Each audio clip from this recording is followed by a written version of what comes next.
pee.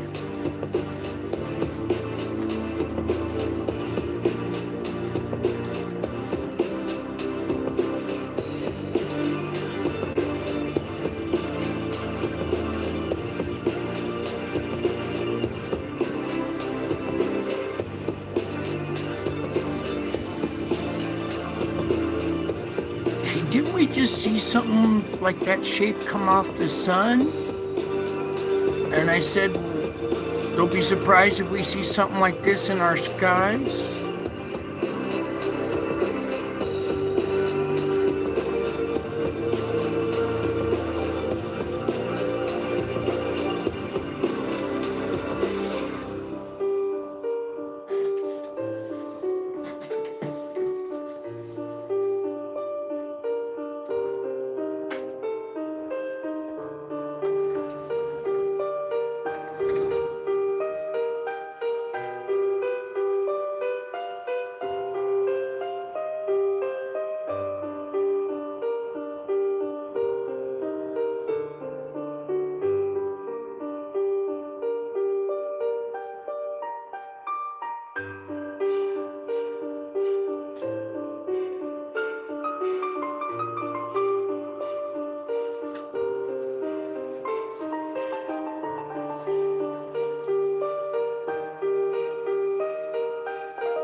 August 6th.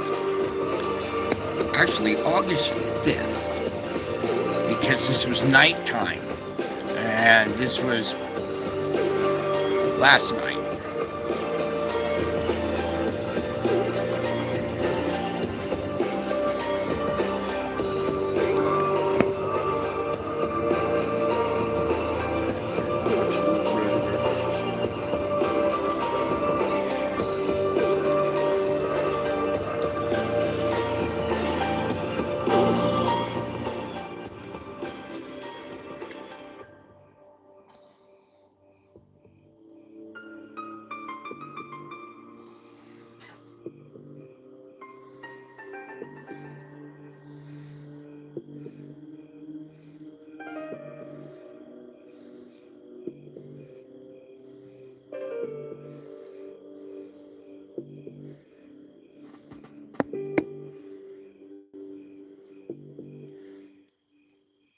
All right, howdy, folks. Welcome back.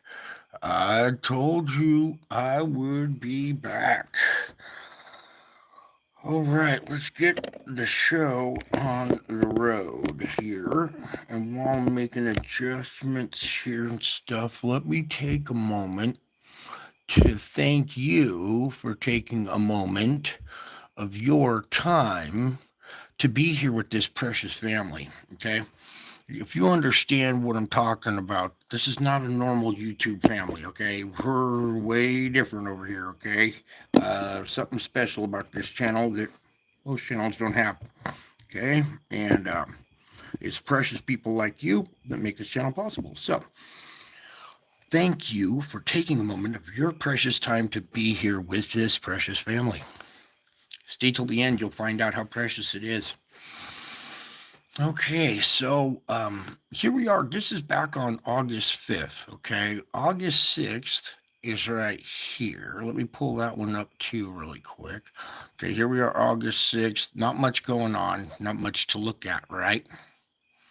We got to report on it anyways. Here's August 6th. Kind of see something faint. Where's my mouse go?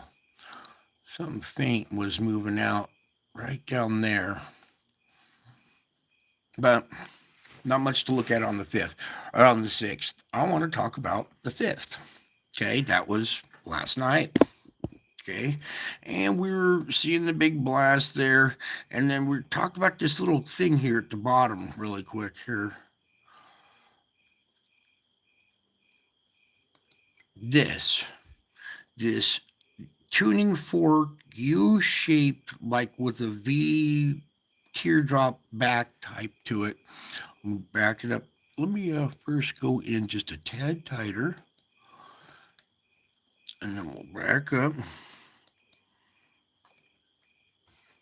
And we got wavy lines and all kinds of great stuff. And then let's darken it as well. Trying to show you the structure of this thing. Zoom in just a tad bit more. Okay, there's a circle in the middle, and then there's things that come out in front of it, and then it has this teardrop type tail to it.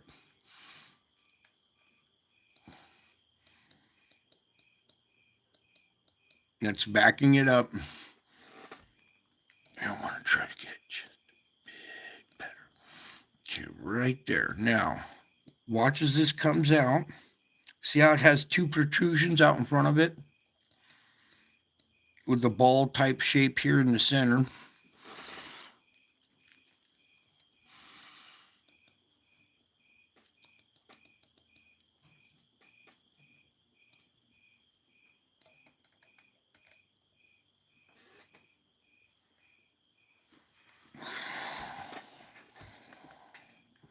Oh, it's that thing blocking my... All right, hang on. This is going to have to go. Blocking my style. All right, sorry, we're going to do this just kind of tilted down so you can see that there's a circular object in the middle there. Where my pointer go? Oh, thank you, Lord. Sorry, it's a little wavy lines, but you can see our circular object right here in the center. And then it has these protrusions that come out, V-shaped tail that protrudes on back. Yes? No? Can you see what I'm saying? Oops. I'll probably right about there is good.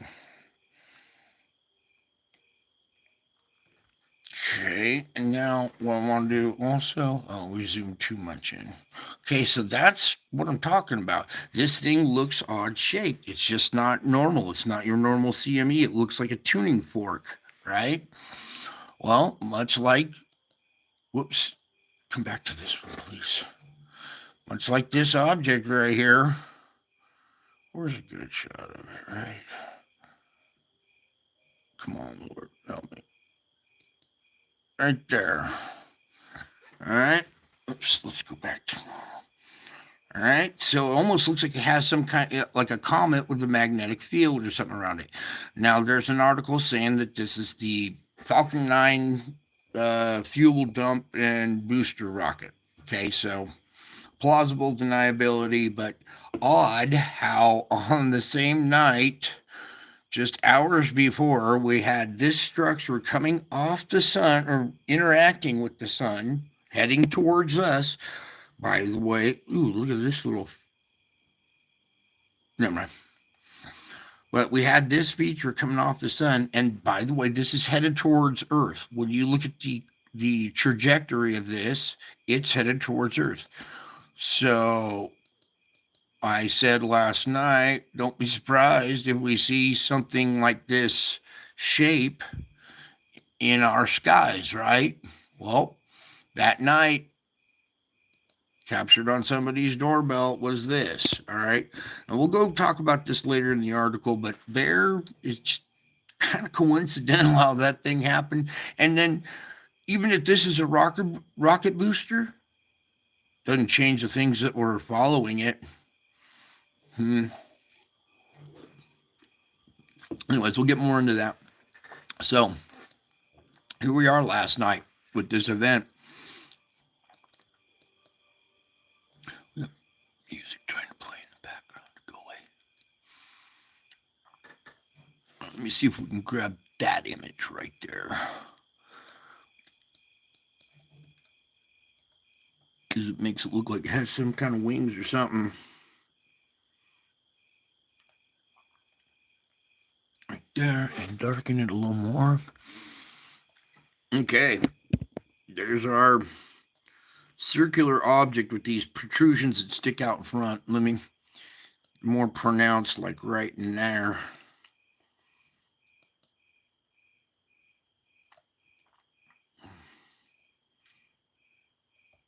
Does this shape look kind of similar to that? I don't know. I'll let you be the judge. It could be the rocket booster and everything like I said. Oh, that's light bleeding in on the side. That's what that was. Okay, my bad. Anyways, there's that. And then as you can see, there wasn't much to look at on the 6th. Okay, so pretty quiet today on the sun, thankfully. And what I need to do is put that light back on so I can see.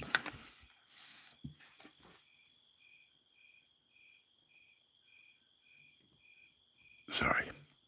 Okay, just had to dim it so you could see it a little bit better there. Hopefully you were able to see that. Okay, now here we are, August 6th, 2024. Today, you can see here's our activity for today.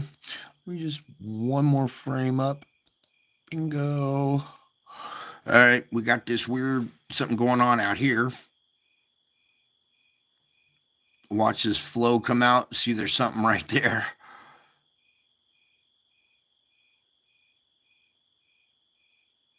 Watch again, right in that. See, there was something sitting there, and a CME came out and flew, draped over it. Otherwise, there's more of this inward flow activity. You see all this inward flow. Love for NASA. Explain that. Come on, all you astrophysicists. Where's Neil deGrasse? Come on. Where's the Yamamushi Gato Chinese dude? And all these guys that are these so-called geniuses. Come on. Where's some answers? Yeah, I don't have nothing. All right, well, there's your activity for today. Okay, back to this inward flow. No big CMEs, though. That's what I'm thankful for. No big, huge CMEs. And then whatever's going on over here, let's see if we can capture this really quick.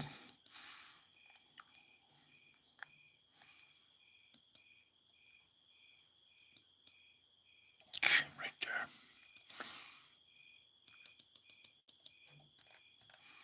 Okay, now we're going to do darken again because these objects are darker.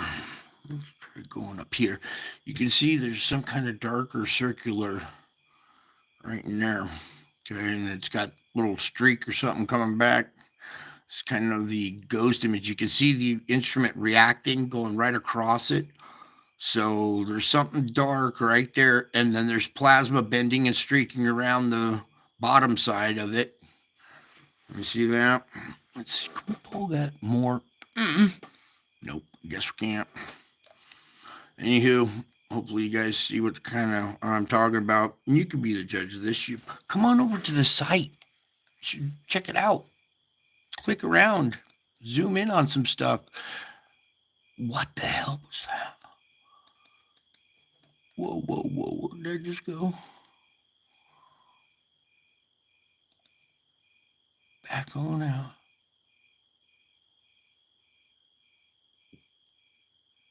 Okay. Let's just move on. You didn't see that. That's good. If I don't point it out, hopefully you didn't see it. there's some spiritual activity going on around this stuff as well. A bunch of faces and stuff. You should really come over here and check it out. Don't just take my word for it.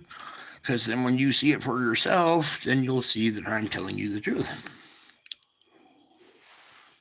Anyway, let's continue on. That was today, August 6th.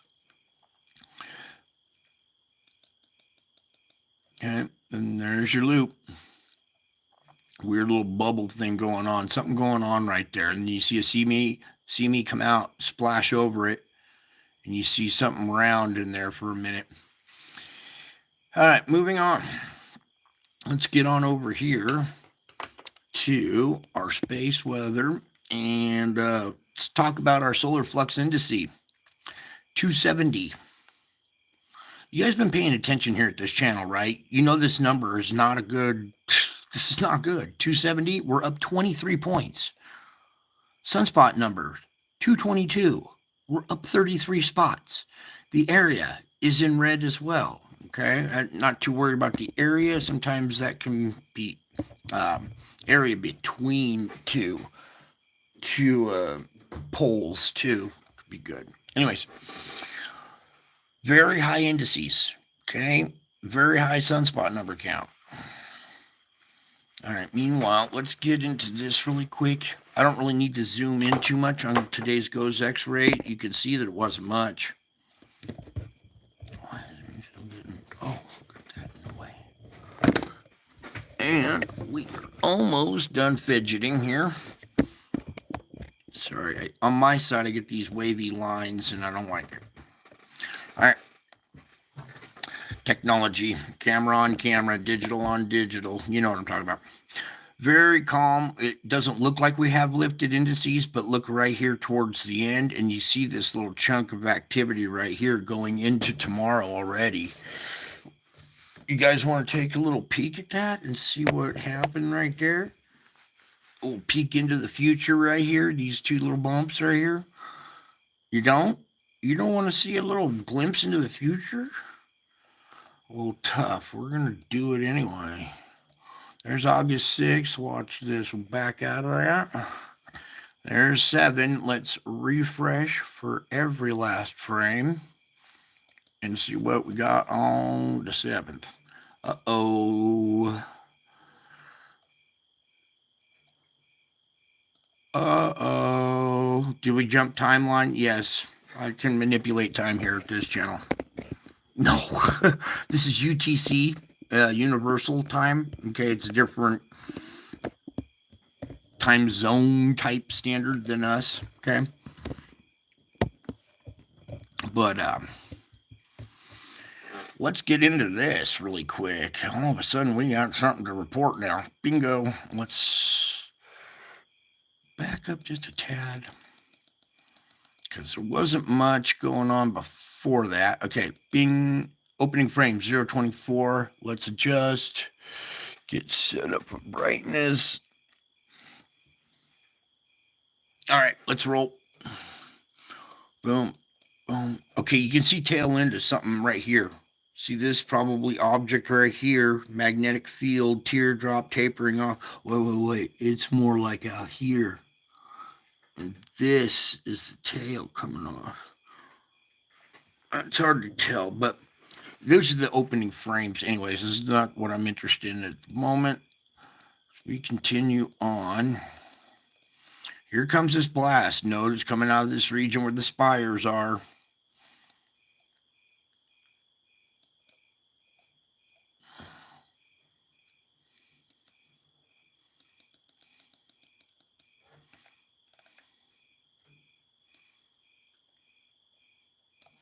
Oh, you did not just see that.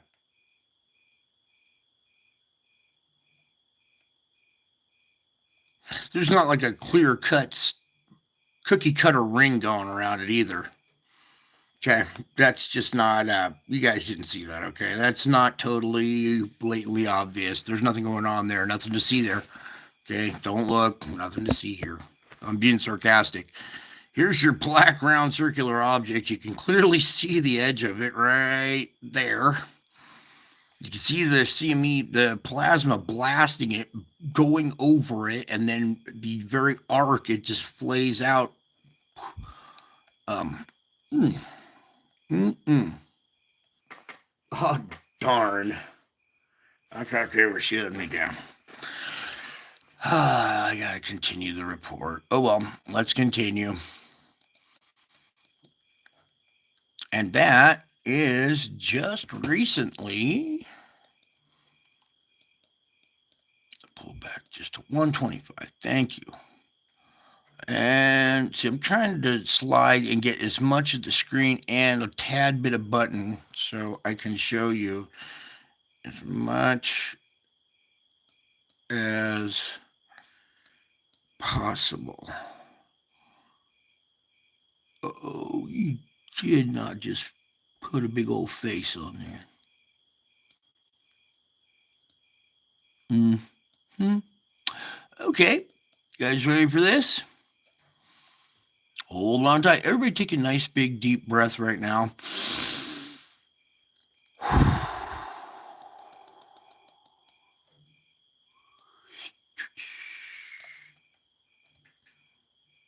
Two eyes, the nose, the mouth. Here, let me darken it up a little bit. See his tongue sticking out? Here, just to make sure you understand what I'm saying. Come here, you.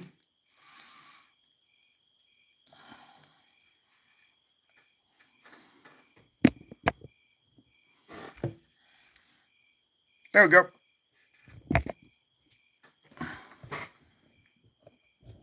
Not a puppy, but very, very, very interesting. There's your like spiritual event and stuff that I would, I tell you some of these events are spiritual in nature as well. And wow, wasn't kind of expecting that. I thought I saw something in there when it was moving. But yeah, and then there's another face right after this one. Can we go like this now?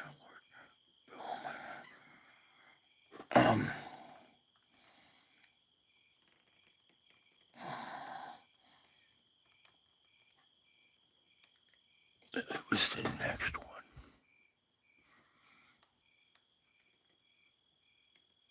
Let me scroll up a tad.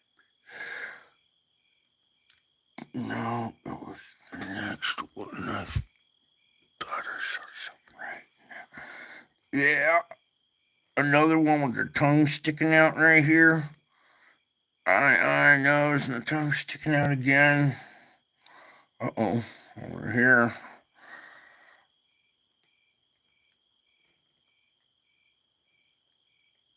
Wow.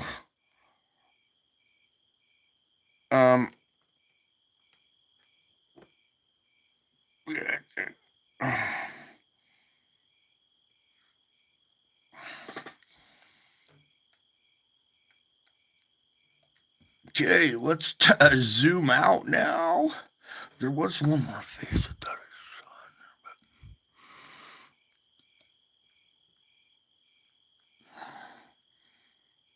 but that one's definitely there.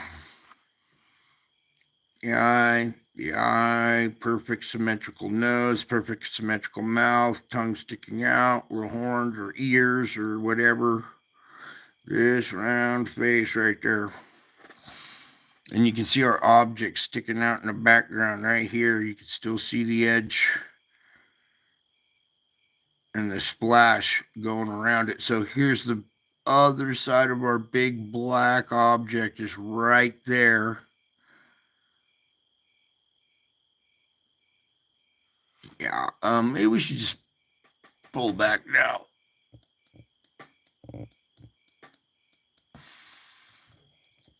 You should come over here and check out this instrument yourself, okay? And this is NASA's data, okay? I didn't do this. This is not created. This is not computer generated or faked or anything. You too can come over to this channel here or over to this site and check out frame 424. Just now happened on August 7th. All right. Oh, I need to keep writing back up. All right. Very, very interesting. You go to the top, you see their faces. Yeah, I seen too many already. Okay, I caught enough to deal with. If you want to see the faces, like I said, you can come over here and check it out. All right, I just showed you a few. There were a lot more in there that I did not point out that you guys probably saw as well. Okay, if you have spiritual eyes to see, you have spiritual eyes. Okay, all right. Sorry, it's fidgeting with the camera again.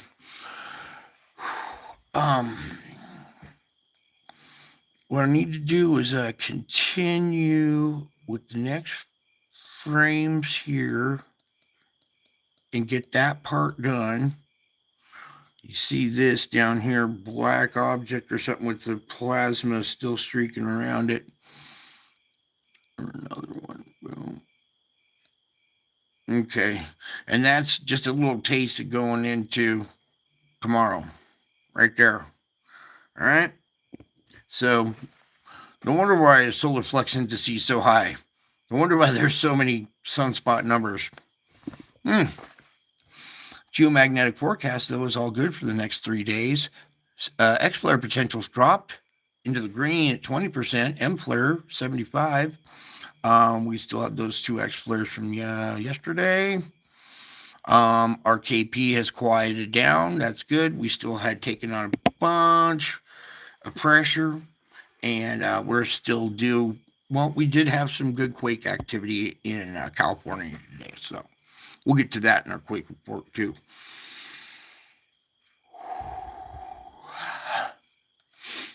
Okay, now our sunspot regions, 3780, still concerned about this one, beta, gamma, delta, and growing. Okay, everybody's watching that one like a hawk.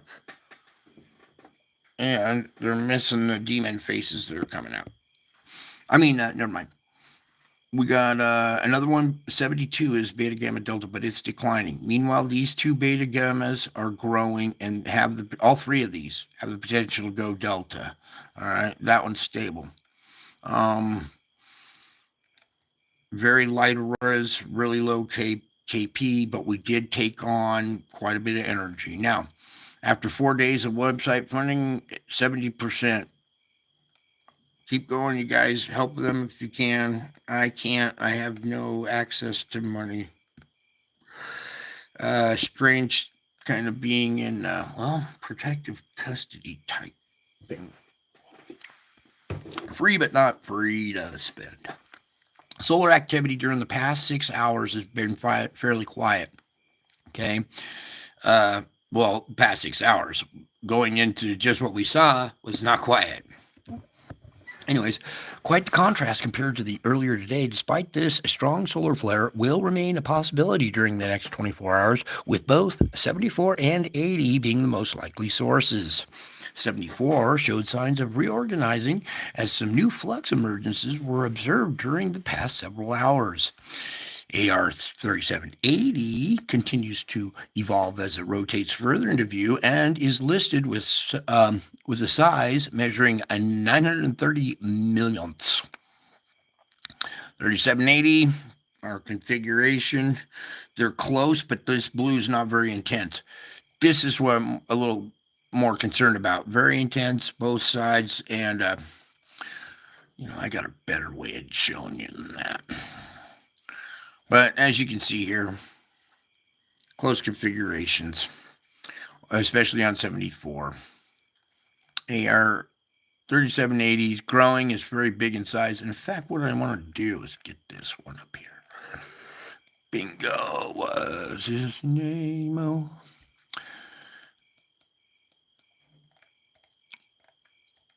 Yeah, right here. Really complex. This one growing in strength. Remember 377s. That one, watch out for. Here's 3780 coming in. Very intense here. Whoops. And very intense on that side, but they're gapped. There's a good gap. Even though this blue is pretty close here, it's not as intense. Now, if they were two darker spots closer together like those two, or, well, that's about the only ones. Well, up here, this new one forming here. Okay, so there's the one everybody's watching right there, kind of looking like Africa. I don't know. And a pointed chin.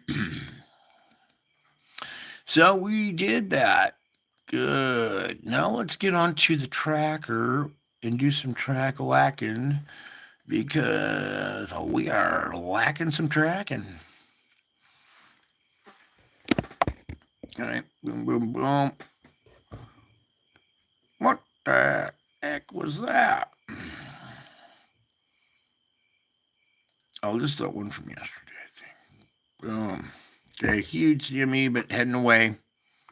Yeah, that's the one from yesterday. Barely graces the magnetic connection line, but I don't think we're going to get much out of it. So good.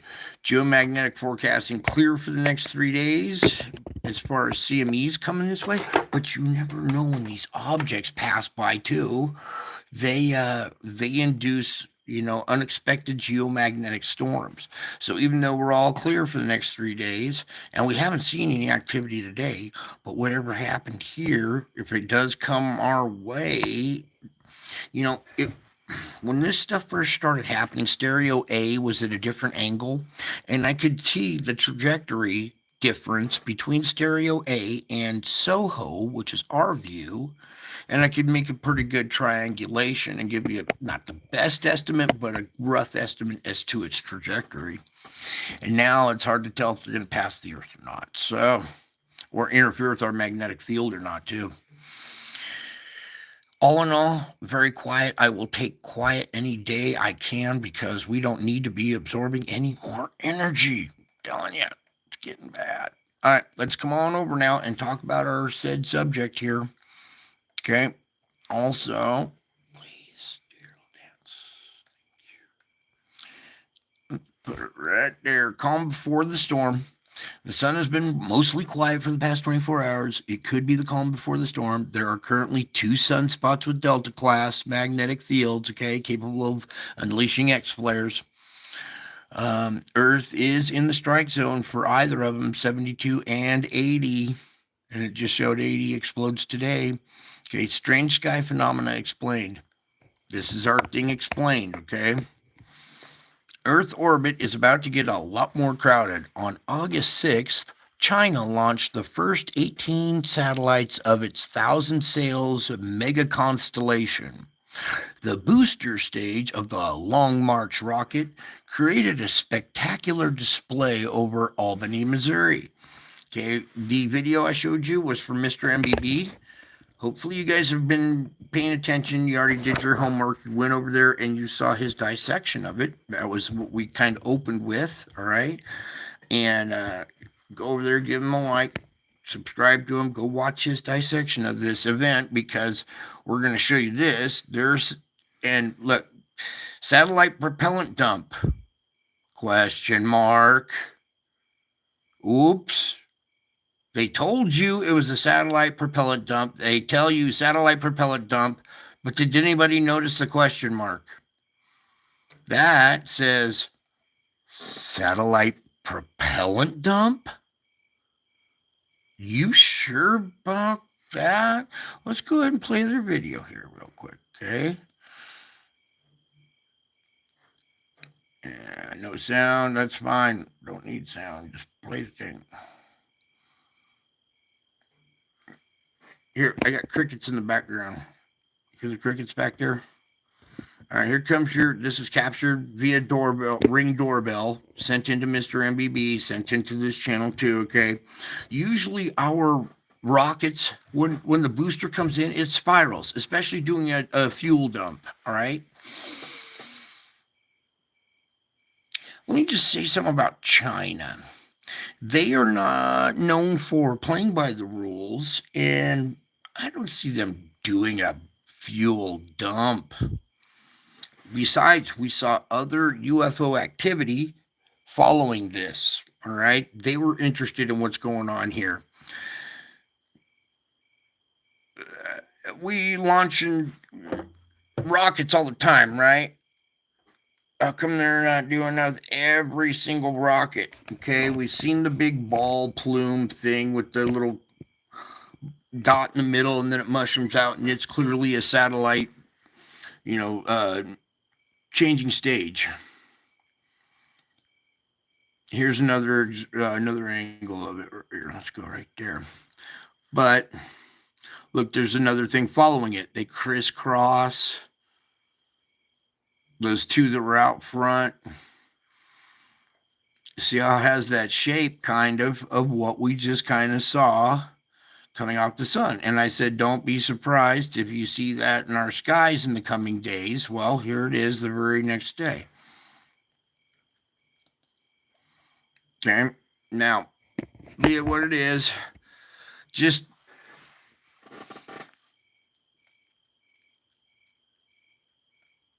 it just too convenient, but we'll let it go. Okay, it could be a satellite propellant dump, but question mark. I said I did not see it in person. The automated sky camera captured the comet-like plumes. In the morning, when I checked the images for Perseids, I discovered I recorded the remarkable event. Now, pilot Alexander Groskopf captured it from 39,000 feet. You want to see that?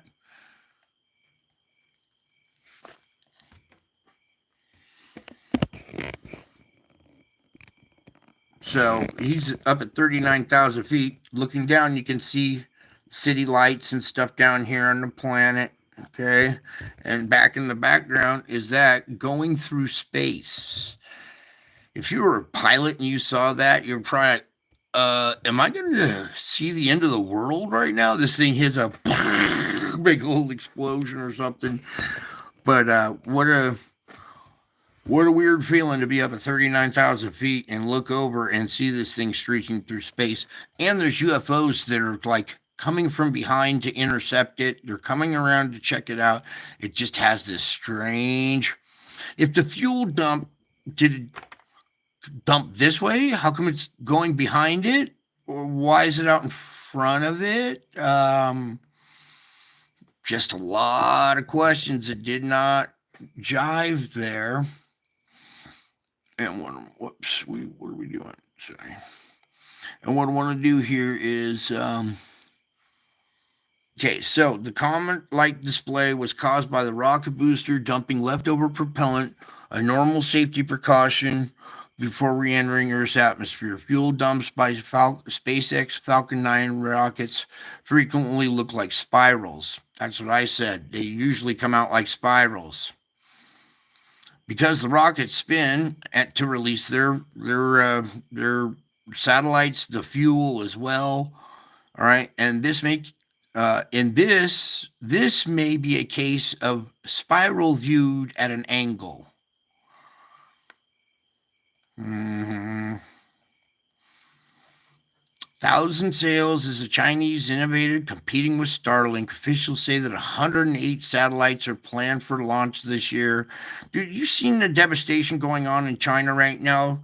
They can't even feed their feet. They're too concerned about their country flooding out. I really don't see them doing a bunch of satellite launches.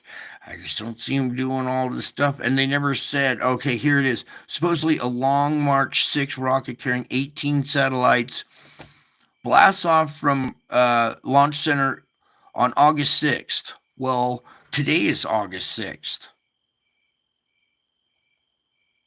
Today is August 6th. It just turned the 7th because I'm late. I do my stuff at midnight.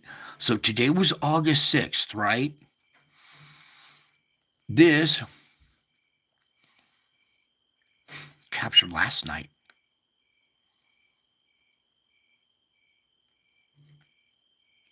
It says August 6th. I thought it said the 5th. And this is 8 hours old. How could this been captured 8 hours ago? It was still daylight in this area 8 hours ago. This was captured like August 5th or something, 3 in the morning. So August 6th, 3 in the morning, which is 3 hours shy of the 5th. And this event here was the 5th.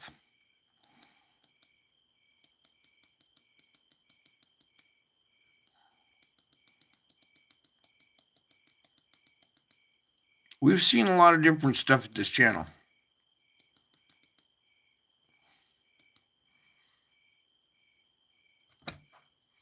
I don't know. It's just kind of convenient how, oh, the Chinese just launched one now. How come it doesn't have the spiral? How come it didn't do the teardrop? What are they doing launching a bunch of satellites with the Falcon 9 rocket? Or actually, this was a different company here. 1,000 Sails. I don't know, just too convenient at the same time, huh? Meanwhile, sky watchers have another phenomenon to track. If you've photographed 1,000 Sails fuel dump, please submit your pictures here. Okay, well, hopefully that's what it is. I hope it's a fuel dump. I pray that that's what it is, because we don't need, extra stellar activity. We already got other bodies interacting with the sun. This could be something coming in for a dive. You never know. We'll see. So, let me finish up. Oh, this one. We did finish that one. Now let's come over to our Schumann here, and I want to get the latest data. Sorry, we got to reload because, we're under a blast or under grinding right now. So a lot of pressure, extreme intensity, from frequency 0 all the way down to, well, right now we're about down to 24. Yeah, about 24, but all those are extremely intense right now. So your normal 7.83 is very intense right now. All right, usually it's this nice little green bar, nice and mellow like that right now. Okay, so this looks like pressure down below. All right, we took on a couple of X flares. We did take on some KP7 the other day, 7. So, well, that could be this right here. But again, our core and our shell, the outer core, are bumping up against each other. The gyro that spins, the core spins inside the shell and creates our electromagnetic field. And this right here is we're in the grind, and it makes all those frequencies very intense, affects the animals, affects you. Some people get energized, a lot of people experience pain, but just to reiterate, the solid green is what we want to see. We don't want to see, ebb and flow, up and down, intense, and then weak, and then normal, then intense, and then weak, and normal, and then super intense. It's like being on an emotional roller coaster ride, okay? In the background while you don't know it. These frequencies are messing with you. The Russian astronauts forgot to put this frequency in their satellite, and the two cosmonauts went mad and killed each other. You need the 7.83 frequency, or you'll go insane and kill each other. You'll go insane and kill each other. The lack of it causes people to be irritable and violent. Okay, so when it's weak, you're getting violent. When it's strong, it has other effects. Some people feel pain. Some people feel irritable, easily agitated as well. Anxiety. Okay, so this is going on in the background, and it's due to the pressure down below, the core and the shell grinding on each other. Sometimes we have interference from these stellar bodies. When these things pass by and interfere, the bigger ones, this is like normal activity right here. This one looks pretty normal too, but the other ones will just be a solid white wall all of a sudden and way off the charts. So this one looks more like pressure induced because of, activity in the core. And when the core heats and swells, the shell wants to heat and swell. It can only swell back down onto the core, because if it tries to expand outward, there's magma And the crust of the earth holding all that magma in place, all the pressure and weight of that magma pushing down on it. So it can't really expand outward, so it expands inward down onto the core, and they grind. And the barrier between the two has gotten very close lately. So anytime we get any kind of energy from the sun, we see, effects within 6 hours sometimes. 6 to 12 hours. It used to be, a month, and then it shortened to 2 weeks, and then it shortened to a week, and then it shortened to a few days, and now the time interval between us absorbing energy and the core shell grinding has tightened up. That means that barrier, that gap has closed. Okay, but right now we're high intensity right now as we're speaking.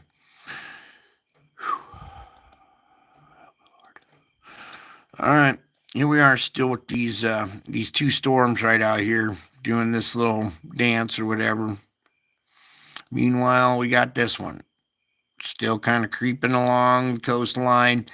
Out here is hot water, so it's just gaining strength and then pouring more water on there. It's just almost like a water wheel that's just picking up water and throwing it right back on there. So that's going to be a high precipitation event, lots of flooding. Okay. We still have these vortexes up here, one up at the North Pole. Anything else I'm looking for? No. All right, let's get back to the sandstorm. You guys okay in there? All I hear is crickets. All right, here's our sandstorm. Thankfully, nice and dense, nice and thick. It's like this big old jab, like this big old arm with a fist coming out, just this huge plume of sand coming over, and it's really kind of interrupting our hurricane genesis. Okay, this one right here, imagine if this was our 10th one, or our 12th or 15th one. Okay, it's only our second hurricane really so far out of this whole heat convective induced conveyor belt. Thankfully for the sand. Okay. And then you can see it gets into the outside loop here. Right now it's taking it across and into the Pacific. There is no outside loop per se. This has cut it off. Look at that. Look at this, you guys. The outside loop has actually dipped down and goes across Mexico. And this thing's sucking the bull energy towards it. Okay, so now our outside loop, well, we're still getting a little draw up through here, but it's not that huge flow. And in fact, this region has flow, cooler air coming down into their region right now, probably cooling these places off a little bit. But we got that big old hurricane right there, and we got a lot of hot water in that region. And when we get to that part of this, you're all going to want to grab a chair and sit down, okay? I don't want anybody passing out during the show, hitting their head on a table, whatever. Better be spiritually strong, okay? So there is your sand plume, left cross, right jab, huge arm with a fist type structure coming out. There is a gap right here, but look, most activity's going up and around. So what was that? What are you doing? You photobombing my show? Get out of there. Go on. Oh, it's okay. It can always be in replay. You're not late at this show. Never late. All right, so there's the big old sand plume coming off of Africa. It's, like I said, killing our hurricane genesis in the area. Come here, you. Bug. And we got more sand plume area over here, Saudi Arabia, going up into here. It's this southern fetch that's hooking and coming back into this way. It's grabbing a lot of the sand and throwing it at India. Up here, we have our Gobi Desert. It's not as intense today, but still there. This area, pretty intense too. Okay. So there's your sandstorm report. Now let's go on, get.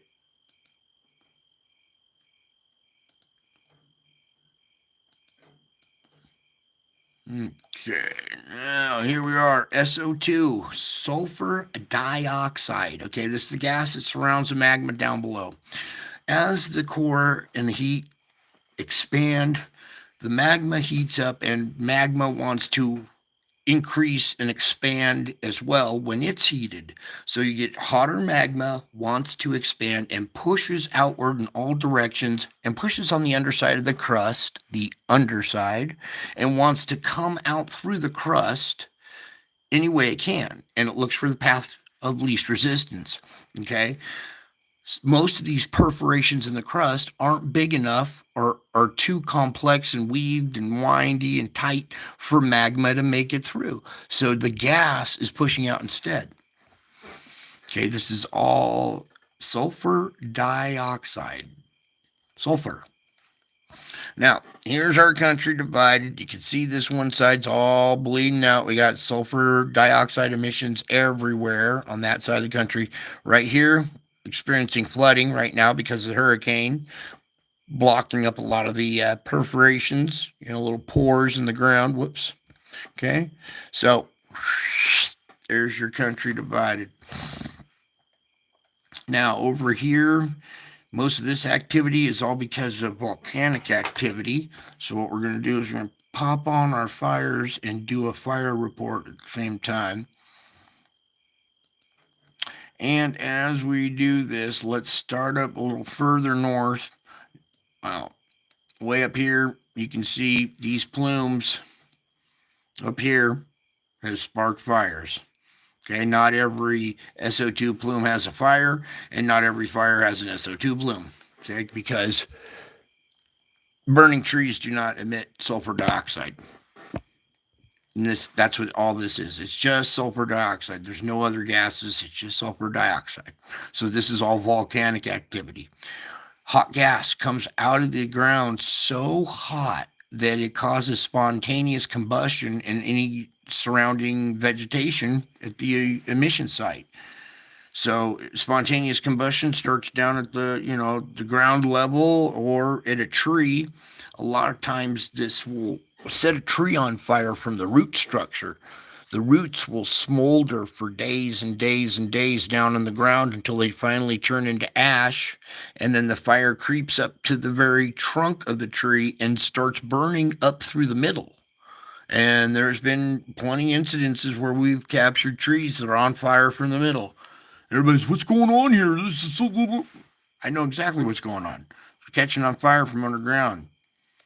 And there's no stump left. When they go and they check out these trees, the root structure's gone. It's just little black tubes, tunnels into the dirt. Where the root used to be, it's just a black, empty tunnel. No wood in it at all. It burned from the roots up, from the dirt up. And that's a lot of these fires are being started from underground. Now, they would love for you to think this do weapons, directed energy weapons, but it's not. Okay? They use those things for different reasons. This is all activity being caused underground. All right, they don't want you knowing this stuff because it's disturbing. All right, they can't control it. There's nothing we can do about it. It's like a runaway train, and we can't really stop it. We can only just kind of report on it as we go, and just get photobombed by a moth the whole time. All right, cool. But what I was talking about earlier is up here, it started up in Canada, right? It has been kind of slowly creeping south, this fire induced or this CO2 induced fire activity. Now it's reached, Oregon. Look at Oregon, all right? If you live in Oregon, probably should get out of there. Get this out of there so we don't have to. All right, there we go. So Oregon having issues. Washington State having issues as well, all right? We were looking at one over here at Mount Rainier before, but these sites down in Oregon all having fires now. This one, the Park Fire, has SO2 emissions Can't put out this fire for some reason. Yeah, probably won't be able to for a while till that SO2 emission stops.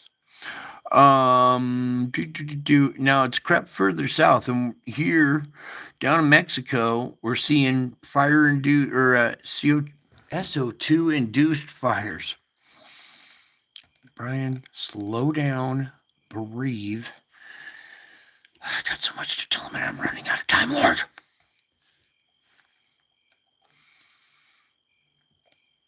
Okay, as we look down, it's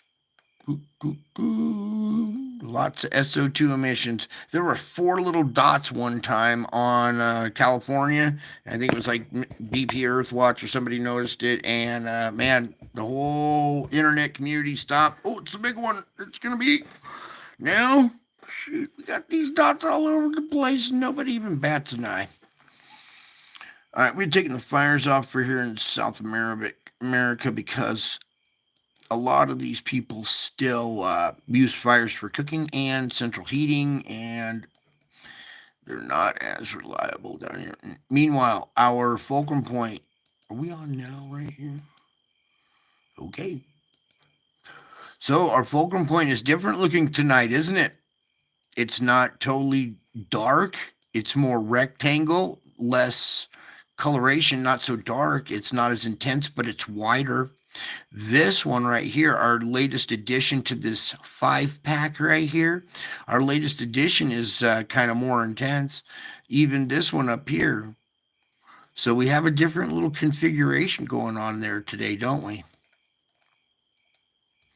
Meanwhile, still intense down through there, down through there.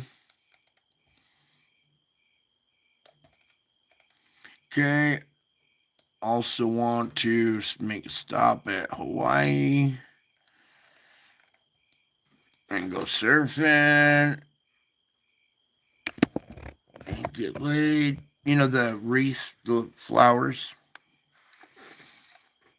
There's some SO2 emissions coming out of there. That's the hub of the rim, the Pacific Rim. If it were a bicycle rim, that would be the hub where all the spokes meet. Okay. And we see pressure all the way around it. We need to see pressure come out of the middle too. So SO2 emissions, volcanic eruptions, earthquakes out of Hawaii. Okay, coming over to the east, let's go ahead and back them to their date time. Okay, they still have intense emissions over here. It's crept up into this region and down into the Korean Peninsula. We have Japan, but I want to check Taiwan. Taiwan, being our fulcrum point on our plate boundary system, does a lot of relieving of energy. So, as a fulcrum point, it hasn't relieved a lot of energy lately. It's not been a relief valve, and now it's producing SO2 emissions. Okay, the pressure down below is pushing. It's not enough. It's locked up or needs a bigger amount of pressure before we see a quake out of there. So instead of pressure being reduced via quakes, it's coming out through SO2 emissions. Okay, you understand how pressure works? Like a bicycle tube. Take the tire off and you just got the tube and a hand pump, and you pump air into the tube. Well, if there's little tiny pinholes, you want to put a bunch of pinholes in there to keep that tube from popping, right? Because you're just going to keep pumping pressure in. The sun is just keeping pumping pressure in, and it's got to come out somehow. And here it is, just bleeding out SO2 all around the world. I mean, this is so alarming. If any geologist worth his salt would see this and probably have a heart attack. Okay, but they don't. They have no idea what's going on, or the ones that do probably can't say anything. So, huge SO2 emissions. I mean, planet's got a very big issue. Okay. Meanwhile, down here's what I get here for is Java, the purple island of Java. It has been a relief valve as well. A lot of emissions come out of here. A lot of earthquake and volcano activity here, which relieve pressure. Okay, so very intense emissions. It's not so bad today. I've seen this whole island totally purple. So we're on a scale 1 to 10, maybe 7 today. Okay, but very intense up at this region and in the Sun to Strait right there. Krakatoa is right here. So we're having some kind of underwater SO2 emission plume coming off the surface of the water right there in the Sun to Strait. And that's like Krakatoa is right here, right in the middle of this bay right there. So we might see a new little eruption right behind it. You never know. We see all kinds of crazy stuff these days. Okay, so there's our relief valve kind of doing its job. It's got a decent amount of pressure there. So does this up in Malaysia. Here's Australia's not rid of this either. For a while there, they didn't have this issue, but they're bleeding out now. Also, for all you elite that thought you were going to go to New Zealand, you couldn't have picked a worse spot. Really, you should have done your homework. But there you go. Bunch of SO2 emissions coming out all over the place. And not even the tiny island of Tasmania at the bottom of the planet is free of this issue. Okay, so SO2 emissions all over the place. Why? Because we like you. Mouse. All right, there's your SO2 report. Now, everybody take a big, deep breath.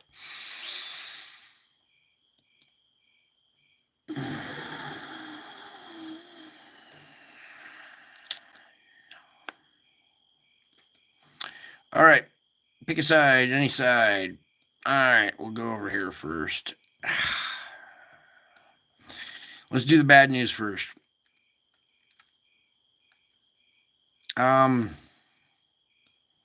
Well, this area has increased in size, increased in temperature, pressure. This plume is getting stronger and stronger and bigger.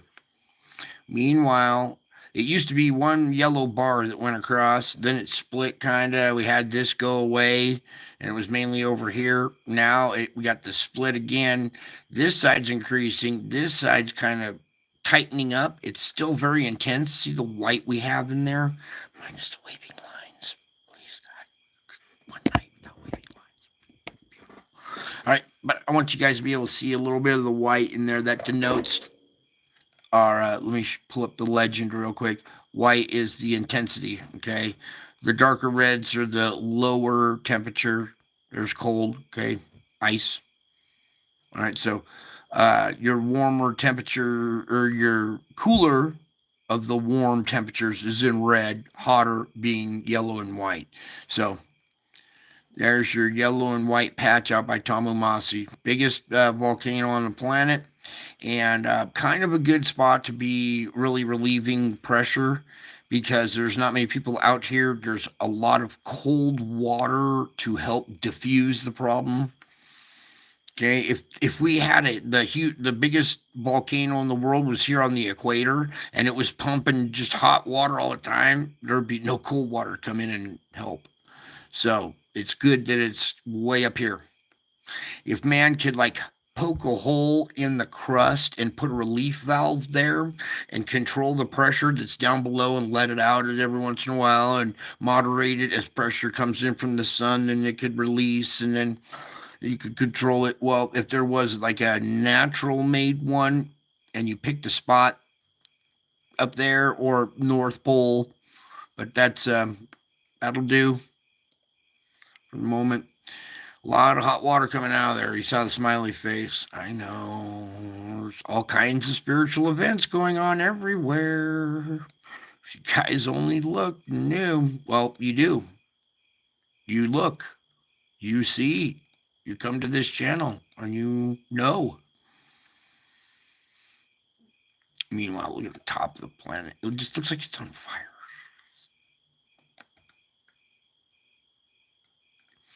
Now, up here, we're talking the North Pole. You see this red here? Red denotes heat. Should be white. Really white. Blue. We got ice up here. Why are we getting red signatures up at the top of the planet? Probably because all this heat up there. There's a lot of pressure. something going on up there. It's going to melt a lot of ice. Look at the coastlines way up here. Are you kidding me? Look at these coastlines. It's probably too hot to get in the water right here at the coldest water on the planet. Oh, not anymore. Look how cold it's supposed to be. See, these are normal conditions right here. Those are abnormal conditions. Abnormal. Any of you ever see Young Frankenstein? Meanwhile, over here, I know what this guy's doing. Huge heat plume here. It's really kind of coming together down here, filling in. We still have that little zigzag effect that's coming down through here. That's kind of the plate boundary. It comes down through here, the zipper that kind of is coming unzipped. Magma, nickel, even cesium coming out of the ocean floor right there. Okay? And these heat plumes are now inducing our weather. So everybody take another deep breath.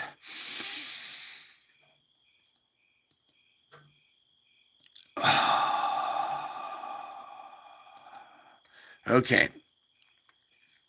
You're looking at these vortexes are being controlled by the heat signatures. Hot water rises, cold water rushes in to replace it. Hot water at the surface creates hot air. That hot air over these heat plumes rises. Cold air wants to come in and replace it, and then you get vortex action because of the heat signature. Now, what you need to look at is the correlation of the heat signature and your flow. It's matching it. Cold water, warm, or cold and warm, mixing together, cold air, warm air, vortex. Another vortex over here. Cold, warm, vortex. Okay, now we had this one that was rotating here. It has shifted over, and now we got another one coming in to replace it. See the cold, warm, and we're getting vortex activity there. Now this is your airflow pattern. Your airflow patterns are being controlled by the heat signatures coming off the oceans now. It's no longer being controlled by your lower jet stream. In fact, these heat signatures down below are so strong that this flow pattern down below is actually reaching up higher and changing the lower jet stream. All right, so there's your conveyor belt structure right now. This would be like one after another hurricanes. They'd be evenly spaced so that each one can breathe. They would actually do that, separate and be evenly spaced. There'd be one. See where this one is? Then there'd be a second one, a third one, a fourth one, a fifth one, 6, 7, 8. Because look, this is hotter water. They're gonna lose strength going here, but then they're gonna go into warmer water, gain strength in the North Atlantic, where there's no sandstorm. So hurricanes would be going that way at them if we didn't have this sandstorm halting the genesis. Every once in a while, one pops up because we're getting hotter water in the Caribbean now and in the Gulf, where there's not enough intensity of the sand to halt the convection, the thunderstorm convection. Okay, you guys got that? You understand? Cool. Good. Now let's get on over to the Pacific, because this has changed now.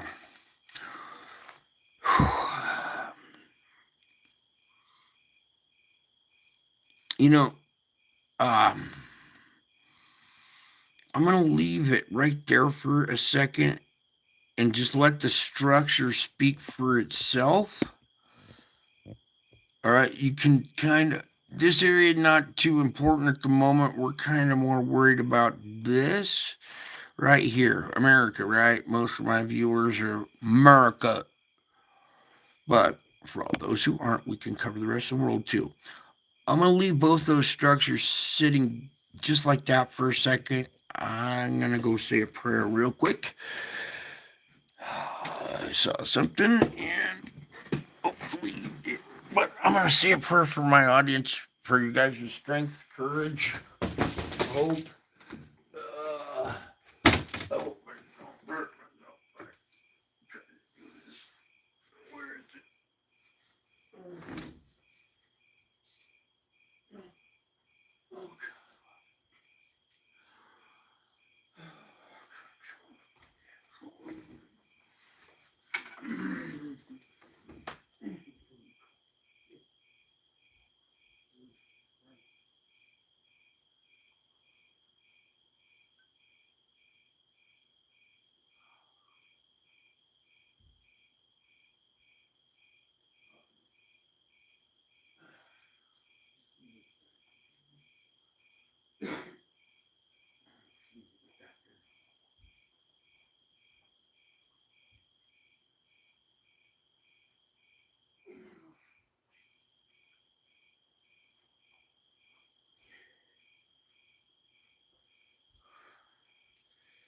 I guess I just try the best I can. Alright, here we go. Hopefully you guys saw the little flow patterns there, and the conveyor belt structure could work the same over here.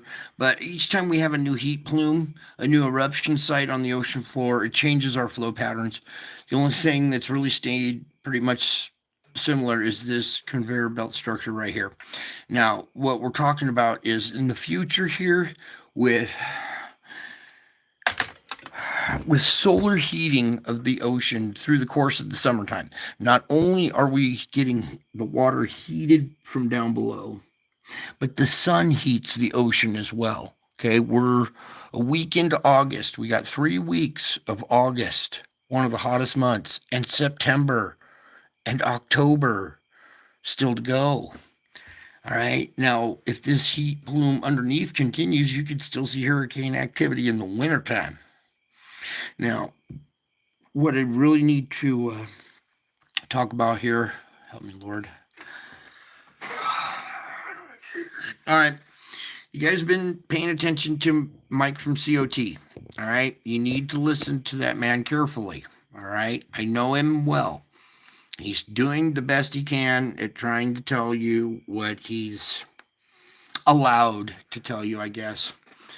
But as you can see here, he talks about the hypercane. And what could possibly happen here is you're looking this vortex right here.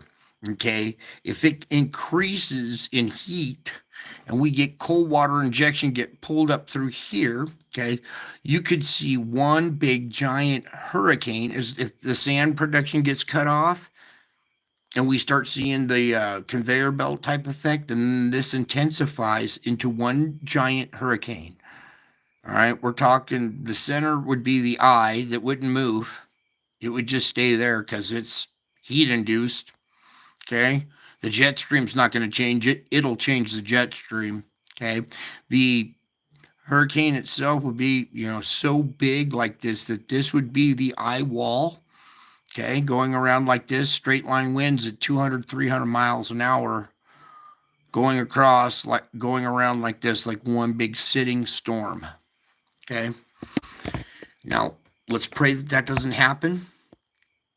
But what you are looking at and have been looking at for quite a bit now are the beginnings of that kind of process.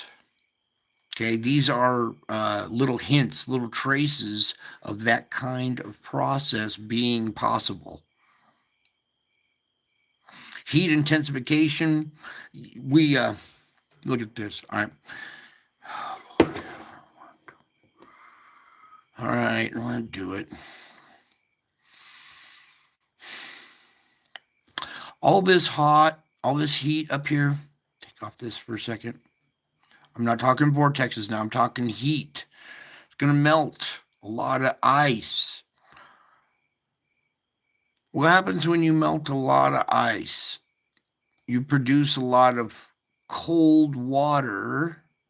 Cold water come rushing in through here See this cold patch right here? Whoops. If cold water came rushing in through here via ice melt or anything like that, now we're talking vorticity, because cold water to replace the hot water, cold air to replace the hot air, and we're talking we could see some really crazy scientific, like science fiction type stuff happen.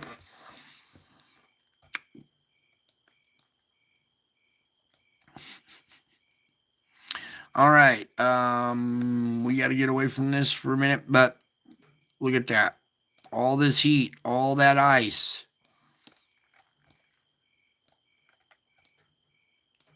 Hint, hint. Clue, clue. Something's wrong.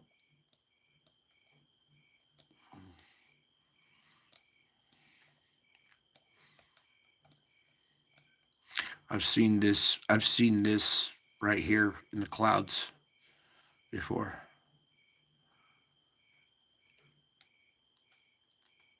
Interesting how these structures are taking on spiritual shapes.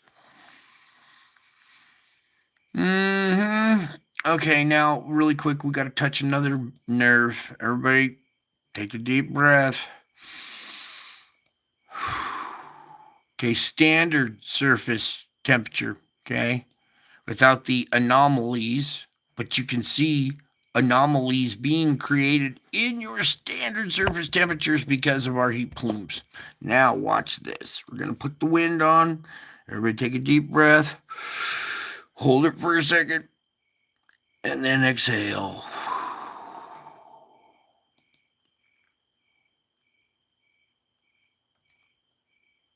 You seeing the correlation yet? Let me pull up the legend. I'm sure you guys all know that the purple means more intense than the red, right? As far as heat. The Gulf is heating up.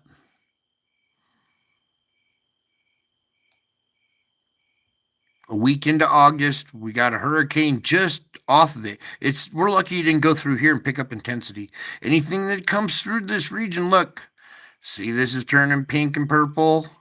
Out here, here's our conveyor belt. Say the sand plume comes here and hits these barrier islands and gets torn up this way, and there's no sand in this region, starting from the barrier islands through here. There's not as much sand production. What happens when any kind of tropical rotation comes in here? What do you think's going to happen?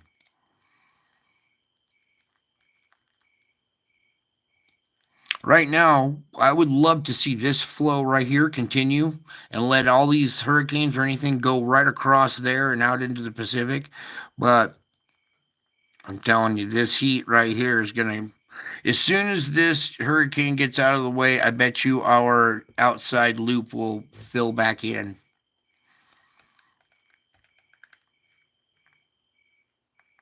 Now, over to here.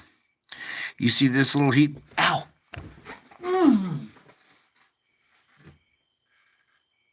Sorry, folks.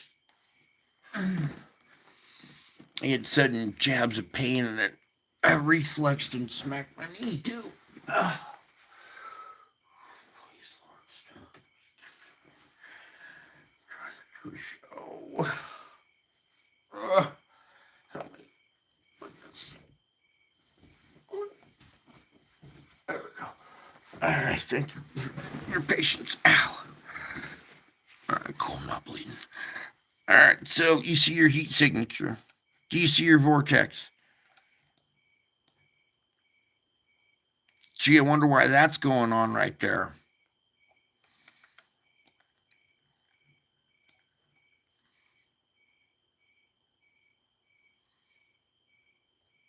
I heard an oh shit. Okay, here we are.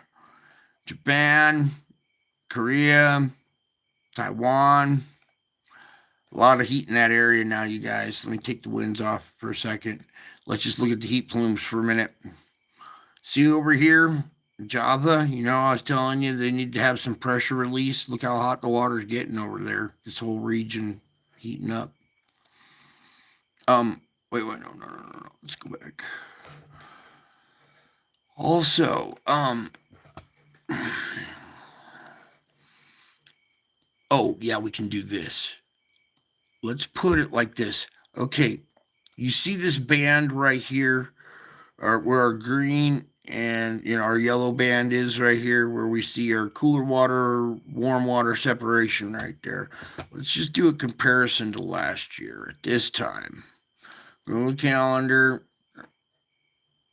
Wait. Let's put a little bit more. Go run that side. All right, right there.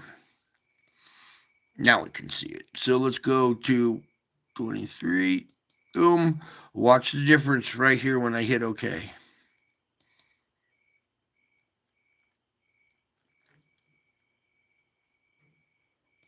Let's go back to this year.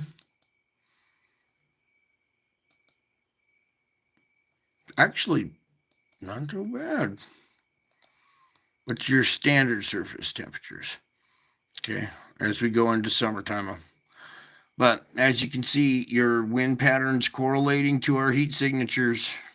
All right. Let me also take you back to this really quick. I want to show you our.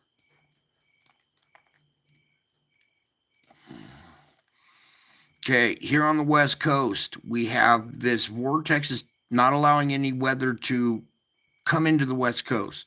It just hits this wall and heads south and goes back out. All right, so this region, pull back right here. This region right here is being kind of blocked of any weather. Okay. What was it? The oh. Okay. This area up here, all this area with all the hot water.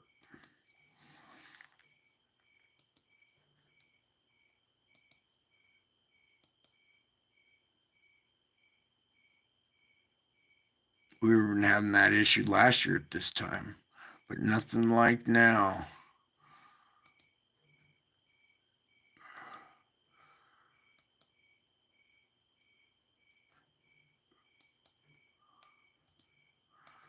All right, so there's your heat signature anomalies. Now we'll leave it right there on this area as we do our quake report tonight, okay? Because the Juan de Fuca area here needs to have some pressure release. Let me take the wind off. Okay, we'll leave that there. Now let's get on over to our quake report. Thank you for being patient here. There's a lot going on, so we got to cover it. So now we had grinding down below, indication of pressure down below. So deep quakes today, getting close to Fiji right here. It used to be more down in this region, so they're getting closer to this. And we saw SO2 emissions coming out of Fiji now. Beautiful place. I've been there. It's just like another paradise on the planet. It's one of the beautiful place. Tell you what, after the wedding ceremony, we are going to Fiji. We are going to Fiji for the honeymoon. How about that? Now let's get in, take care of business. 4.9. What do we do with 4.9? And why? Because there's just so many 4.9s. There's got to be 100,000 4.9s in 1 year. I'm telling you, the list of 4.9s is probably 5 times longer than any other magnitude there's out there. Okay, so that's a 5, especially down at this deep.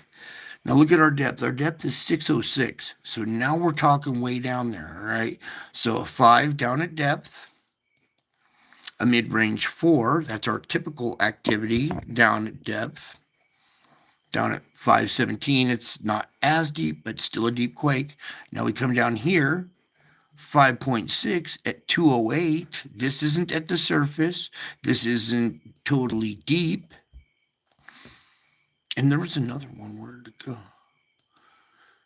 This 4.8 right off the trench right here, this Kermadec Island region. See the shelf? This like a almost like a canyon wall dropping way down to this trench down there, and on this weak zone area 4.8, there was another deep quake right here. Where did it go? All right. Anyhow, we have this island has SO2 emissions, two little pinholes like leaking SO2, which relieves pressure as it enters this plate structure system. You guys watch Dutch Sense. I agree with him on a lot of his stuff, where deep energy derives in this region, and it enters this plate boundary system. If you look at the swirl type structure right here in our deep quake region being right here, this almost could have been maybe the bottom or the top of the planet at one point in a different eon, in a different era, because look how everything's rotating here. And this is our deep quake region. And then our plate boundary comes right off like this. So I could see if this was the top of the world or the bottom of the world at one point. Anywho, as we continue on, energy gets depleted as it comes through here, thanks to this. Okay, now as we come up to this region right here, this is a weak spot that we saw a bigger quake at long ago. Not long ago, not too long ago is how I want to say it. Ow, ow, Lord.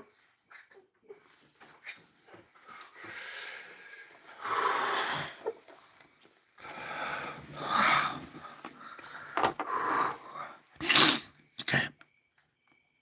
So here we were at this region. Okay, if you look at this island, all these islands are all volcanic islands. Okay, you can see that this is the part that's sticking up above the water. Okay, here are the flanks going down around this whole structure, and on the flank of this volcanic island is a 5.1 down at 120. If this were at the surface, it'd be a different story. This is a 5.1 on the flank of a volcano, indication of pressure down below. Indication of pressure down below, kind of making its way up to the surface the best it can. Quiet through here, we have all kinds of volcanic activity in there relieving pressure. This island every once in a while. Nothing through here. Nothing through here.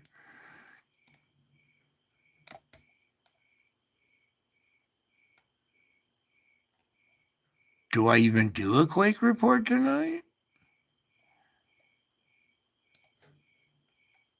Quake report sounds like them crickets outside.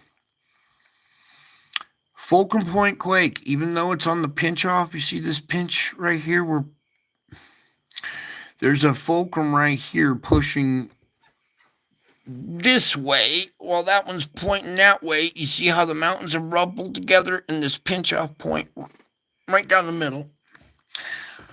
If I had any feeling left in my hands, I could control them a little better. All right. Fulcrum point. Wait, too zoomed in. Fulcrum point. Pinch off where the pressure meets in the middle right here. Fulcrum point quake. 4.3 at the surface. See? Fiji is awesome. You know what the coolest part was? As an American, I went there. Fiji is to Australia and New Zealand like Hawaii is to America. All the Aussies and folks down under go to Fiji on their honeymoon, like people in America go to Hawaii, right? So when we went there, we were the only Americans. Everybody else was all down under, right? Totally cool, laid back, easygoing people. Really. Salt of the earth type people. All right. Let me kind of show you something. See this plate boundary wiggling and coming in, and then this one coming up? Let's back out a little bit. I guess. There we go. Plate boundary. Going up here. Fulcrum point, isn't it? We have a fulcrum point quake in Turkey. 4.6 at the surface. We're leaving energy there. That's where we saw big quake activity before. When we see renewed activity at a big quake site previous, it's an indication of a path of least resistance. Something opened up in this area, and now we're seeing activity in that area right there. We could see a, well, now, I can't say that, Lord. Don't make me say that. I'm not going to say that stuff. Up here, we are in Poland. Yep. 4.0 in Grybois, Poland, and it's at 5. That's a shallow quake right there. And there's not really any kind of, well, maybe, what's this? Oh, that's man-made, though. I thought that was going to be a volcanic structure for a second there, didn't you? I don't see many volcanic, like, topographical plate. What is this made up of? Farmland. Pretty cool looking farmland. Imagine living in this area and all the fields are all just totally calico. That would be pretty cool. These are probably kind of little rolling hills through this area. And we got 4.0 down 5. We'll have to watch this area right here. You know, don't say it.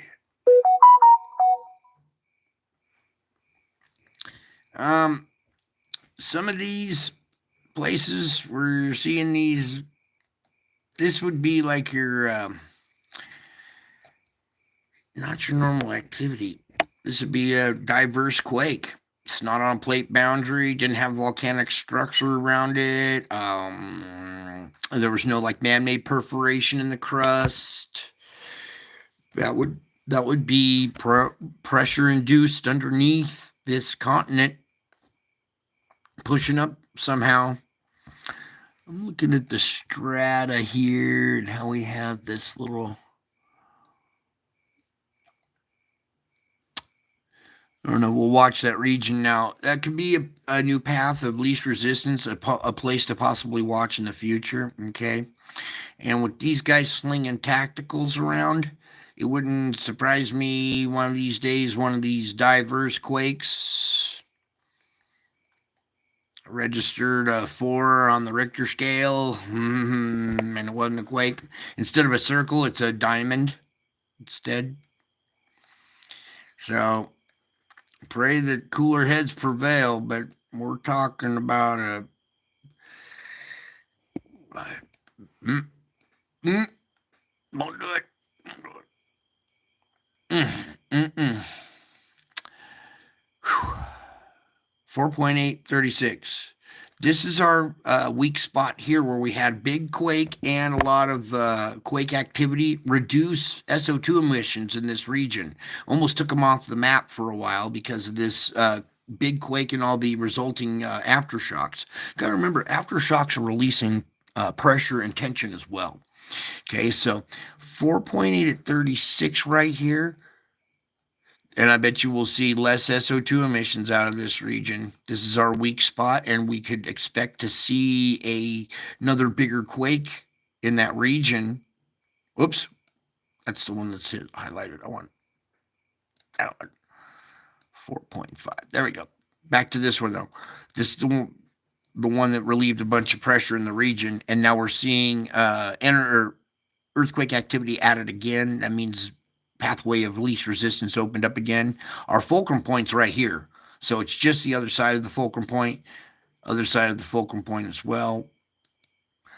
4.6. If you look at how these three are distributed, that's kind of your fulcrum point quake, and then the 2 on the outside. quickly into here before we do America. You see this plate boundary right through here. Boom, boom, boom. Every once in a long, long while, we'll get a quake on this plate boundary. And here we have a 4.6 at the surface here at Honduras, or off the Honduras here. I'll have to watch this region again too. You see two fulcrum points, one here, one there, right?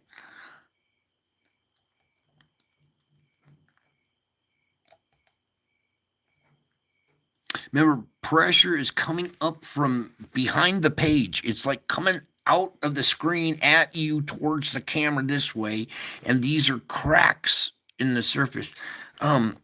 Imagine overboiling an egg, and the middle of the egg starts to expand too much, and it cracks the shell from the inside out. That's what's happening with the Earth. Well, when you already have pre-designated cracks already in the shell, and then you try that, well, what do you think's going to happen? There's already a crack in the shell. You're going to see that expansion that wants to come up from underneath come out at cracks. Okay, these are all cracks in the shell of the egg, and especially fulcrum points, because they change direction. There's weak spots right there at fulcrum points, and that's what these plate boundaries are. They're already cracks in the eggshell. And now pressure from down below will continue pushing upward. Quick little magnitude check here. 3.4, we were seeing 2.5 to 3. That's a little increase there for that region. Okay, America, let's dive on in. You guys want to hear my assessment on these quakes down here? I will tell you. Okay, first we're going to start out here really quick. Microquaking at Volcanic Islands, that's even a 2.1 right there down at 106. So, quaking, microquaking at Volcanic Islands is an indication of pressure down below. Can't make it all the way to the surface because the volcanic vent is plugged, so it'll rumble and shake the vent and cause earthquakes at these perforations. Fulcrum point comes up like this. You see the plate maybe you can see the red line plate boundary. All right, but you can see inside the bay here. Underwater right here, the fulcrum. Right here in the bay, the mountains pushed up behind it. Another one back up here, and even ghostly back up there. Okay, so there are multiple waves all pushing the same. It's the same structure, this V-type shaped structure, just bang, bang, bang, like pushing snow with a snow shovel. Little waves will build up. Okay, so there are multiple fulcrum points. 1, 2, 3, 4, even up here. Okay, so I'll go through here real quick. Just check a good one. Well, here's our latest 1.2 in red right there. That's not a very good magnitude check. Where's our one off the beach here? 2.8, so a little bit under 3. That's good. I'll take that any day. Any reduction in pressure, reduction in magnitude, I love. All right. Everybody else who wants to see a big one, I don't. I want to see a bunch of little stuff. All right. Coming on down. Juan de Fuca, nothing on the plate, but pressure is pushing inland, and right here in our weak zone, just off the coast right here. Remember, sand and water mixed together make for not such stable conditions, especially when you have water drainage coming off the land into the water, into the ocean. See this river right here coming out of here, draining into the ocean? Or is that a bay that crawls all the way up? Wow, that's a bay that crawls all the way up there. Sure enough, I thought that was a river for a second. Anyways, we have this slough area. You see how weak the ground is here. A lot of water, a lot of dirt, a lot of saturation. All this is all super saturated underneath. And then just offshore here is a weak zone. And that's where you get your little quake activity. And it's right there, 4.9. It's just under the sand right there. Yeah, look how it almost looks like water flows off these mountains down into here, but let's continue on. I want to go around the Puget Sound area for you people in Seattle. Kind of quiet, just some neighborhood explosions going on. Nothing at Rainier today. Little quake activity out there. Here we go. Explosion and a quake on the flank of St. Helens here. I don't know why they put a diamond there. Other event. Oh, UFO flew out of it or something. You guys know about that activity, right? That's real activity. A little odd quake right in there. All right. So nothing on the Wanda Fuca, nothing at the Fulcrum Point. This odd quake up here in the weak zone. Okay, so we'll have to watch that region. We need more quakes in this region. We need mid-range fives popping off here, a couple a day. If not a couple every other day. One a day, two a day. If not a couple every other day, because we need to relieve pressure in that area. Look, that's why I left this part back up. If we do not see quake activity, regular basis starting to go on out there, it's going to snap. And we're going to see a larger magnitude, one big giant event. All right. So it's okay to pray for quake activity. Just mid-range fives right through there, Lord, please. But I think it's kind of locked up. Tried to push inland, came down a little bit, nothing much there. Geysers still very active. Well, not very active, but pretty active. Keeping relieving pressure as it comes into the North Bay, keeping stuff down to 103, 1.3. Here's a 2.4 Castro Valley. And then as we get on down, finally starting to see a little activity along the San Andreas. And then bingo, our spot here.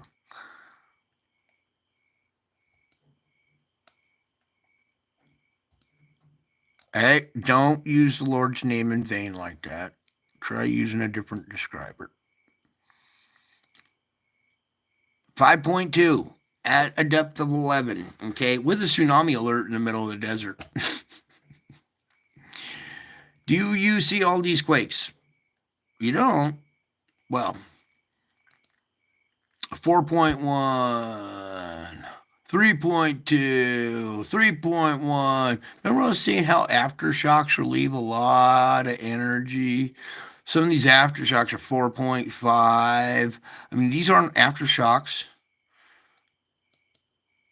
What do we call this right here? A quake swarm. You are looking at a quake swarm right there, a beautiful one. Beautiful. Largest magnitude was 5.2. Oh, I would love to see this kind of stuff happen all over the place. The largest being a 5.2, and then a bunch of microquaking, or not microquaking, but aftershocking afterwards. Take up all these magnitudes, start adding them all together, and look at all the red ones that are just recent. They're all popping off right now. You want to know why the rest of the world looks awfully quiet?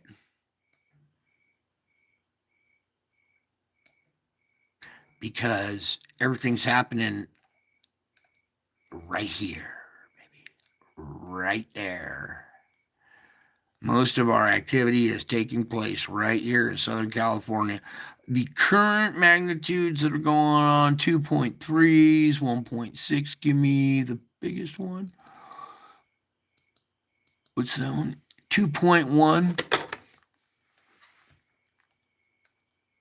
Okay, lot of energy being distributed right there. That's a beautiful thing right there. And we're out in this farmland desert type area. It's not a big old city, so it's not hurting a bunch of people. It's just off the plate boundary. Lot of pressure going on right there. Luckily, this kind of event didn't take place up in the Bay Area. Ooh, look at here. Brand new quake on Pacific Plate. 2.1 Bodega Bay, just off the plate boundary. See how the plate boundary runs right? Look at this. See this little bay that goes right up through here? That's your plate boundary created this bay, goes right up through there, and right there is your 2.1. Just happened off Bodega Bay right there. So we're seeing quake activity around the Bay Area, 2 magnitude, nothing too bad. Okay, this one down here was a 2 also, so probably not even feeling them. Down here, taking care of business. This is our new weak spot. Now, something else we need to talk about here. When we see a quake set off a quake swarm, this is a new path of least resistance. This is another spot we need to tag for the future when we see inbound pressure happen. What kind of spot are we going to see quake activity? Well, our latest new spots are paths of least resistance, where we saw quake swarming. Well, this could possibly become one of our new weak spots, our new path of least resistance. Okay, and it's just north of like LA and all the city and everything down in here. The very south part of the valley here, right up against the foothill mountains right here. Ooh. Are you kidding me? Hang on for a second, you guys. Stay right there. I got critters. Stick around. Come on in.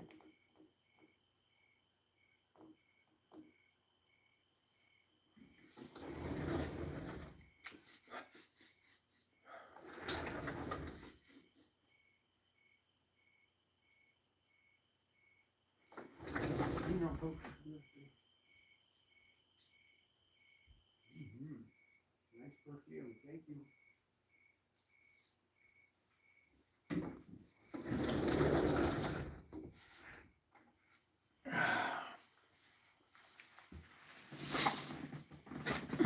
Okay.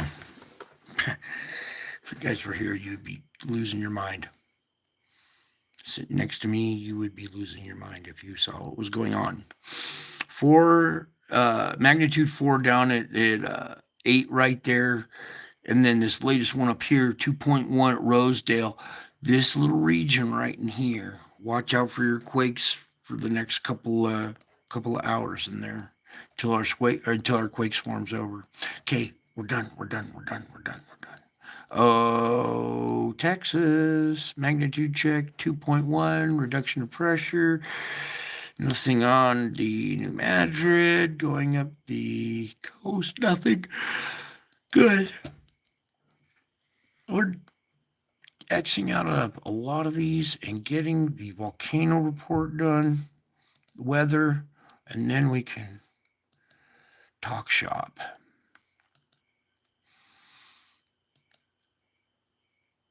Please, Lord, we have a volcano page. Please let this work. Thank you.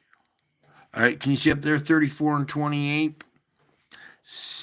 62 volcanoes currently active. If I'd have told you that 7 years ago when all this stuff started happening to me, you would have been like, Brian, you're nuts. Well, here we are 7 years later. We got 62 active volcanoes, 34 of them currently erupting. So, and I'm crazy. Yeah, crazy about you. Cool looking island. Do you think that's a volcanic island? This discolored water in the vicinity of Anishoshima volcano captured July 17th. Yeah.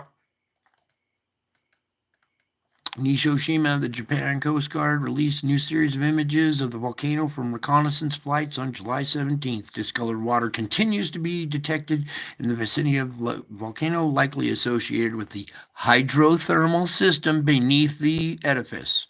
In the system, hot water and steam interact with the surrounding rocks, dissolving minerals and leading to changes in water color, such as yellow to green, a tint due to sulfur dioxide and hydrogen sulfide. Okay. Additionally, the imagery shows sustained smaller crater pond on the crater floor. All right. Moving on, Sakurajima, 10,000 feet. Suwanosejima, 7,000 feet. Ibu, 8,000. Luatobi, 8,000. Semeru, from the island of Java, maxing out at its 15,000 foot capacity. Okay, Fuego, Novier, Nevada del Ruiz, Novier, Sangay, 18,000 feet. Sabancaya, 22,000 feet. Okay, that was just in the last few minutes, okay, because we've only been August 7th for a little bit. Let's go into today, which is now yesterday, because, well, time just flies at this channel. Look at all those red volcanoes all over the planet.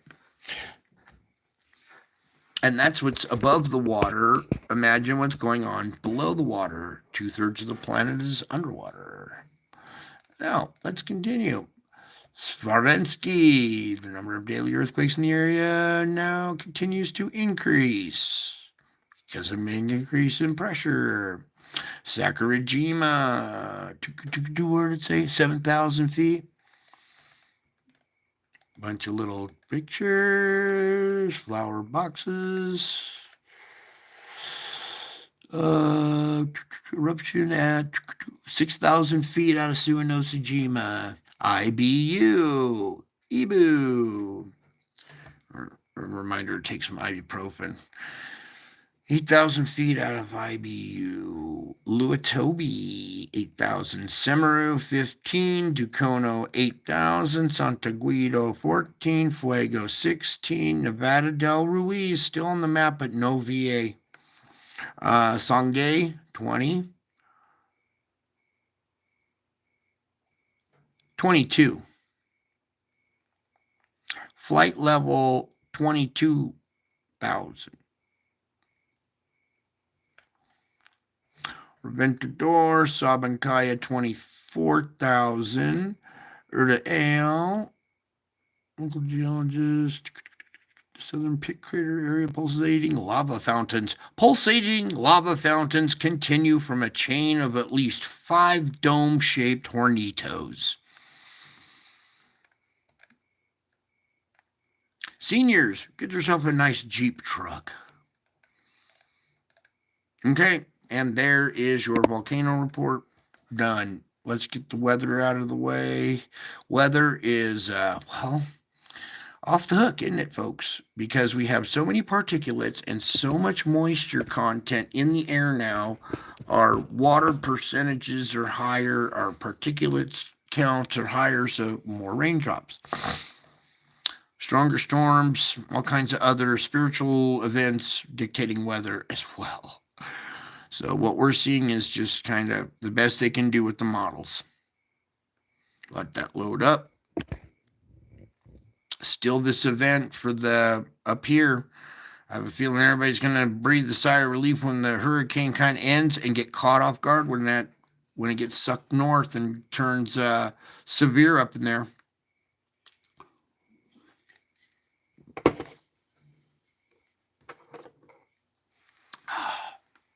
All right. Catch this opening frame once it comes back around. There we go. Okay, current conditions, nighttime of August 6th. That's like right now. It's our current conditions. Hurricane off the coast, still grinding away, picking up moisture, throwing it on land. Long duration event. Going into the morning of the 7th. Noon, convection. This is the afternoon when cloud tops are at the highest. Nighttime, so it's going to still be severe at night. So all day tomorrow, it's just going to sit there and grind on the coast. Prepare for a lot of water. I would get out of there. Then we go into the morning of the 8th. You see this low forming up here. This is the one that's going to swoop in and grab this moisture. It's the morning of the 8th, noontime. Look out, South Carolina, the whole state. Get out of there. Noon of the 8th. Convection of the 8th up into Tennessee and Kentucky area now. Or nighttime of the 8th up into Kentucky, sorry. Morning of the 9th. Now, do you see this low, how it's wrapping around and grabbing this moisture? Look how it's all connected down to here now. It's connected to this. This is going to break away and get into that. That's what's really going to mess things up right here. Morning of the 9th. Everybody in West Virginia. In the morning time, too. The morning of the 9th. It's going to catch people off guard in West Virginia. People in West Virginia, in the morning of the 9th, I would get up early or not go to sleep. I'd get out of there, actually. There's the noontime of the 9th. That will be pretty devastating. Large tornadoes, long track, large hail, flash flooding, high winds, the whole gambit. Lightning. Right here, you might see long track, maxi tornado. It's going to be serious. If we get this event right here, if this comes together and gels like it's looking like it's going to now, because we're just hours away now here, that is the noon time. There's convection. Like I said, long track, maxi tornado, large hail, high winds, severe flooding, not flash flooding. Say goodbye to your home. It'll probably be under 15 feet of water or something. This could possibly, I'm not trying to be a fearmonger here. You have seen what Mother Nature has laid down on country after country after country. I show you in the intro. That's a convection. There's the nighttime.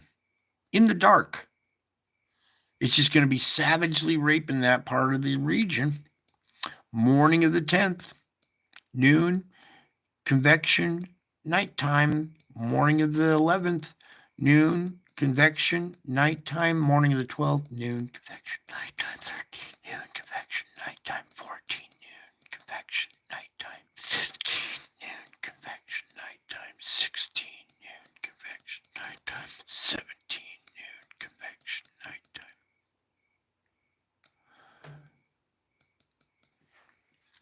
This is way out there, okay? And this probably won't happen, but this is a good example, a computer-generated example of what I'm talking about and why it's important to stay away up here in the north. It's your new tornado alley. When we get this, all right, see how high up this low is? All moisture coming up through here. We got a low up here that's pulling cold air down into here. Boom. We have a rotating vortex, a low up here of a 987. All right. That's probably won't happen. But when something like that comes together, it causes severe weather up here. And this right there is at nighttime. The nighttime of the 17th. Whoops, sorry, I did that. Up in Canada right there. It'll probably change. But this is the type of stuff that will catch people up there off guard because it's the nighttime. They're not expecting tornadoes. Clear up here, and that's a severe one. Okay, it'll probably change, but that's an example of what I'm talking about, how this area up here is becoming a new tornado alley because it's cooler air up there. Morning of the 18th, noon, convection, nighttime. 19 noon, convection, nighttime, 20 noon, convection, nighttime. Again, see it up there? Severe over here, this low pushing up. Bingo. Again, up above the border up there. That'd be like nighttime of the 20th, morning of the 21st, noon, convection, nighttime, 22, noon, convection, nighttime. Okay. Back around. Okay. Right here, you don't see much severe weather. It's mostly rain. Okay. Everybody's paying attention to this. It's going to put down lots of water, flooding. It's just making life ugly for the coast, right? So as we go the morning of the 7th, it stays on the coast all day the 7th. There's the nighttime with cooler air at nighttime starts to hit moist air, causing severity at nighttime on the 7th. The 8th, it takes out South Carolina, Tennessee, and moves into Kentucky in the night of the 8th. Now, after this is when you see this thing winding up. It's like a pitcher winding up for the pitch. You see these two things are separated. There's this alley where there's no moisture. This thing's wrapping up. It's pulling moisture up into here. It's going to grab this. And when that happens, we're just hours away from that. That's at the end of the 8th right there. Morning of the 9th. The people in West Virginia, the morning of the 9th. All right, we are at the morning of the 7th. You have 2 days to prepare for this. Batten down the hatches, pack some stuff up, go get a motel in Ohio or, fly out to grandma's or something. Do something to get out of that region.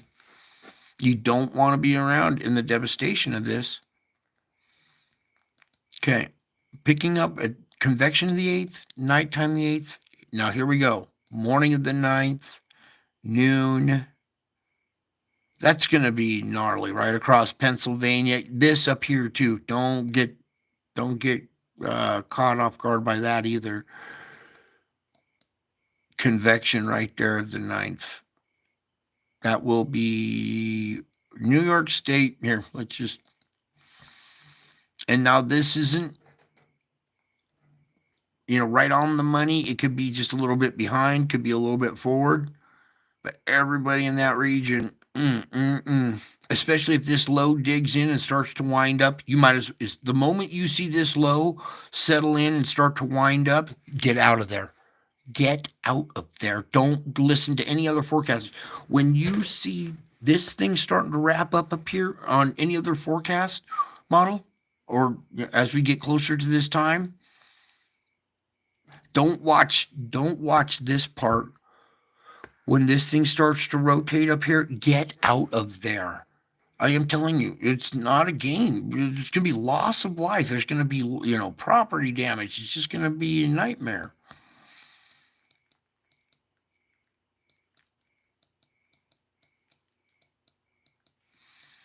This is right now. The morning of the 7th, it's still this glob. Noon the 7th, still a glob. Convection the 7th starting to... right here by the nighttime of the 7th. If you see this activity coming true by the nighttime of the 7th, that's tomorrow night. If this thing starts to do a little bit of kink rotation right here, and a low drops in like that, right here, morning of the 8th. Let's start right there. At the morning of the 8th, while these guys are getting hammered here, if that low drops in and starts to rotate there, that would be your hint to pack up, get out. See the gap right here? Closing, and that's all she wrote. It'll be too late by then.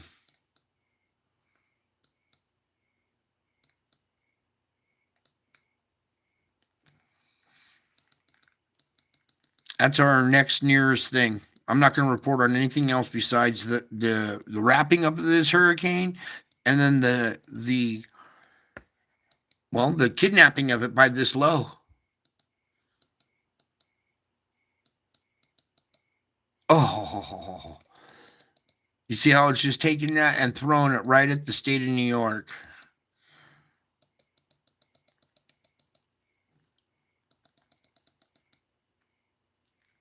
Oh, yeah. That's going to be quite an event there. All right, so everybody, watch your hurricane here. Try to do the best you can to mitigate water and flooding, whatever you got to do. Water management skills. There are some tricks to, you know, channeling water. You can't always deal with flooding, but you can channel it in different directions. Okay, so right there, tomorrow's convection is going to be nasty. We got severe chances here as well. And then the nighttime, severe weather, possibly nocturnal tornadoes tomorrow night, or, well, yeah, the night of the 7th here in South Carolina. All right, so everybody stay on guard, be aware, take precautions now, evacuate, get out of there. I know some people can't leave, but if you can, get out of there. If it's worth your life, you know. And then that. All right. If you know about people in this area, I would start giving them a heads up to be watch the 9th. Okay, that's going to be a killer. That's going to probably loss of life in that one. Okay, let's pray for those people. Pray they get awake and prepared, and the media doesn't cover it up and just let them just die and suffer. I would watch this closely. And all your other weather channels and stuff. There's some other tornado chasers, professional weathermen that are much better than I. They have better models. But we also have to take into consideration the particulates, the moisture content, spiritual entities, spiritual events taking place during the weather as well. Because there are giant faces on the storm fronts.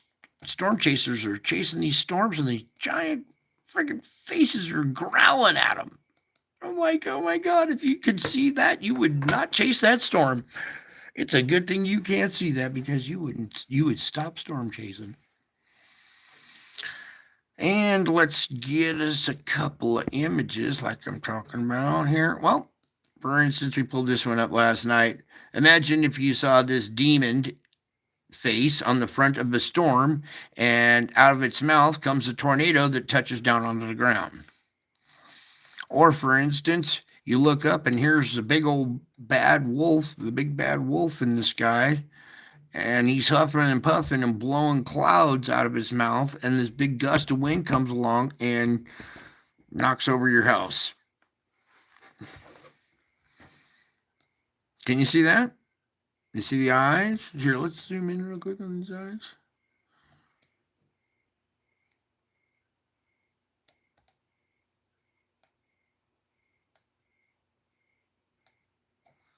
See the ear?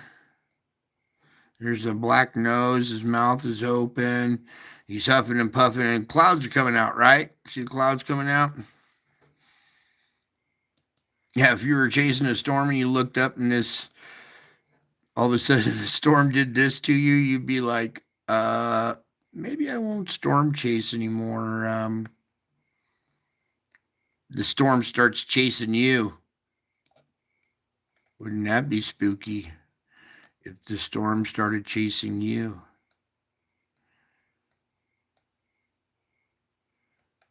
All right, so real images. You guys need to look up. Everybody's so buried in their phones anymore. I don't even think people even look up anymore.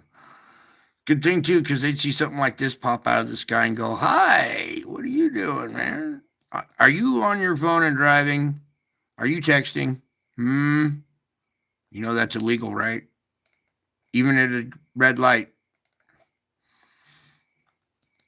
But they don't. They just spy on me instead. Okay, some of the cool images that were captured there. Let's get to the meat. Very important event right here. Happened on Easter. 2,000-year-old prophecy came true. Well, a lot of prophecies have been coming true to me. It's weird how we're in Revelation.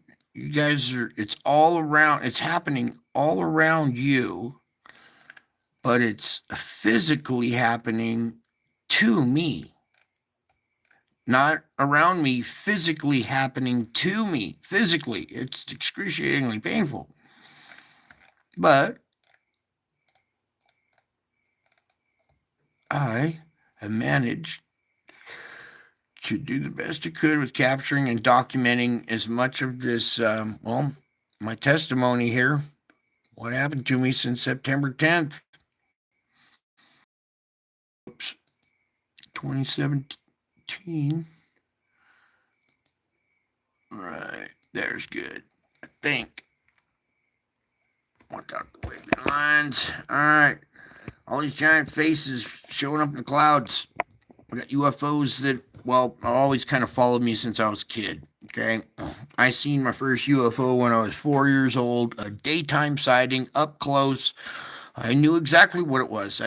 Nobody ever told me about UFOs or flying saucers. I was a little kid, but when I looked up and I saw that, I knew exactly what it was. So I've always known about UFOs since I was a kid. Been plagued by them my whole life, and I was a ufologist. Okay, I was not a big Nibiru guy, and I've seen everybody getting pictures of Nibiru, and it's a lens flare. Okay, you point your camera at the sun, you're going to get a reflection off the plastic cover on your camera, and it's called a lens flare. And people running around all kinds of lens flares declaring they found Nibiru. That's another reason why I wasn't a big Nibiru guy. I gotta type that one in.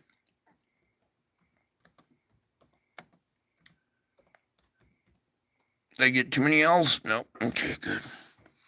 All right, just a quick little brief overhaul thing, real quick here. This is the day my life changed. Right here. We have a sound, please, Lord.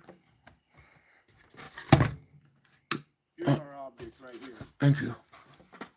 This looks like Nibiru. It's got a wing coming off on this side and a wing coming off on that side. I don't remember mine a little That's bit. not all. This is okay. September 10th, 2017. This is 13 days before the Revelation 12 star alignment. In the Revelation 12, it talks about the woman being draped in the sun with the moon at her feet and a crown of 12 stars. She's pregnant. She's about to give birth. The dragon appears in front of her and ready to devour the child once she gives birth. Well, what everybody missed was in the prophecy, it makes it sound like there were two signs, the woman and then the dragon. But if you read the entire context of the whole story, it tells how the dragon stood in front or stood before the woman. Well, the woman stood on the 23rd. The dragon stood before the woman. 13 days before the woman stood, the dragon stood before the woman, ready to devour the child the moment it was born. This is the day my life changed. Okay, I did not know about Nibiru. Wasn't a Nibiru guy. God showed me this image on a different thing. I did not even know about these instruments yet. Okay, he showed me this image on. It just popped up on my screen. I didn't even click anything. That's how I knew something was off. So I'm starting to look at this image, and I was watching these X flares at this time. This was the third in a series of X flares. The first two were X10 or an X9.8 or something really big. And that grabbed everybody's attention. It was the third one that it was another X flare. It wasn't as big or intense, and everybody kind of poo-pooed it. Well, I did too, until it popped up on my computer. And I'm like, what's this doing on my computer? I did not click anything. I didn't even turn my computer on. How is this image on my computer? Well, it was because God was trying to show me Nibiru. And here we go. Here's our object right here. Looks like Nibiru. Let's go full It's got a screen. wing coming off on this side and a wing coming off on that side. And that's not all, because behind that is this big object right here. This is what's causing our flares. Here's a conduit of plasma that is sucking off of our sun, going into this planet. Here's a damage ring or an impact zone on this planet right here. You can see Nibiru sticking out in front of it here. Okay. Nibiru and a much bigger nemesis. Okay, you can see it right there. All right. When I got this image, it was so close up and in your face, you couldn't tell. Okay. I was struggling to see Nibiru. I was struggling to see this. And it wasn't until I took a break and I walked away and I left the cursor sitting down here. And you see how this whole page has been compressed into a smaller image. And when it's compressed, it's easier to see. It wasn't until I came back in and saw the compressed image that I went, oh my. All right. And let me just tell you, for those in the astrophysics world, that image right there is enough to induce a heart attack. Okay.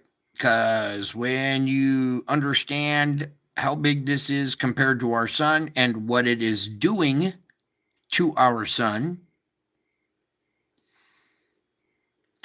yeah.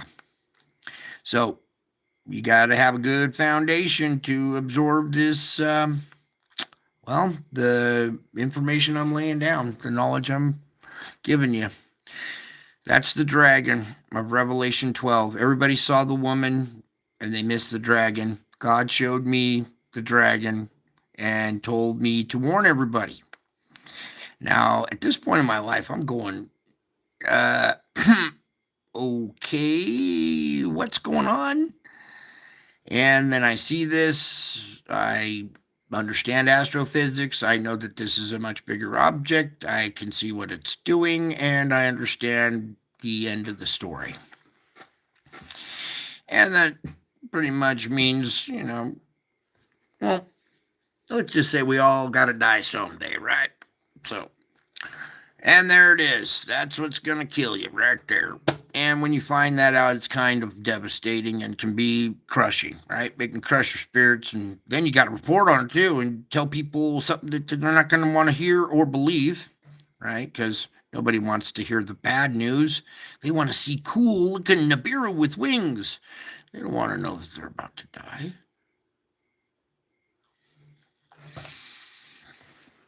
Okay, September 10th, 2017.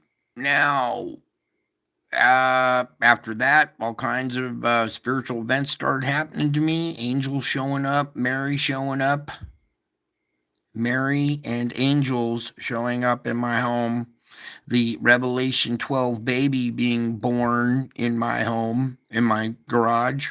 Okay, that's still my home. All right, and then all the entities that watch, follow, and study me, every move I make, everywhere I go, even when I'm sleeping, no matter what, I'm just constantly watching. It's like having the entire universe as an audience, and they all know who you are. The only people that don't know who you are, well, happen to be your family. Crazy, huh? Yeah, pretty crazy stuff, but real stuff. I went through a lot of different things. I had to go through, well, jail, all kinds of mental health counseling and blah, blah, blah, blah, blah for all this stuff because, well, nobody would look. I mean, I would tell them, hey, look what I've captured. No, there's no way you captured that. And they wouldn't even look. As soon as my show comes back here, please, Lord, can we have this back? Jesus, will you please come back with my channel, please? Anyways, along that line, I captured some angels. I've shown you angels really quick. Please, I just wanted to come back and change this really quick, YouTube. You guys are having issues, I think. So I'm going to get this one pulled up really quick. It's kind of quick explanation, really quick. This is an angel captured in security camera footage. Okay.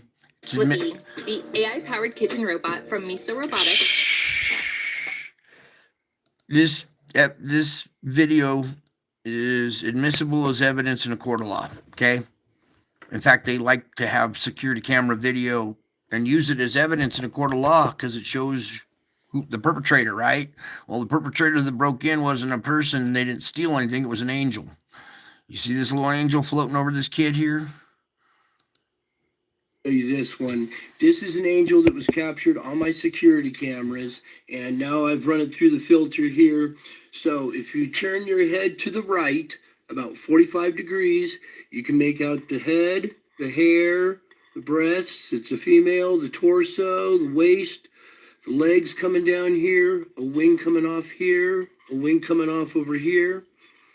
And we'll zoom in on this real quick because this one's nice and right there. Can you guys see this angel? If you tilt your head to the right and you follow the description I said, can you see that angel? Hopefully you can. Okay. It's a little too zoomed in there. It looks better when it's more pulled back. We'll get right about there's a good spot. Okay, you can see that this little angel's in the shaft of life hovering over this sleeping child, right? So, after years of not penitentiaries, but we'll just say some nice mental health facilities and all kinds of therapy and counselors, finally one day I got my doctor to take a peek. I said, you know what? We hear all about you, Doc, and your successes and your career and all that stuff. The last 5 minutes of my session, it's my session with the doctor. Can I talk about my stuff for 5 minutes? Oh, I guess. So at the last 5 minutes, I finally go, okay, now it's my turn. Doc, I need you to sit down for a second and watch this. So I open this up and show him, and he tilts his head to the right. I'm pointing out the hair, I'm pointing out the breasts, I'm pointing out the legs, and he's nodding, Yeah, yeah, yeah. Mm-hmm. Mm-hmm. And he, his mouth kind of opening a little bit and recognizing, yes, yes, yes. Okay, yeah, yeah. I see it. And I go, are you telling me, Doc, that you're seeing angels? We're going to have to lock you up. We're going to have to get you on some meds. You're going to have to do, at least 2 or 3 years.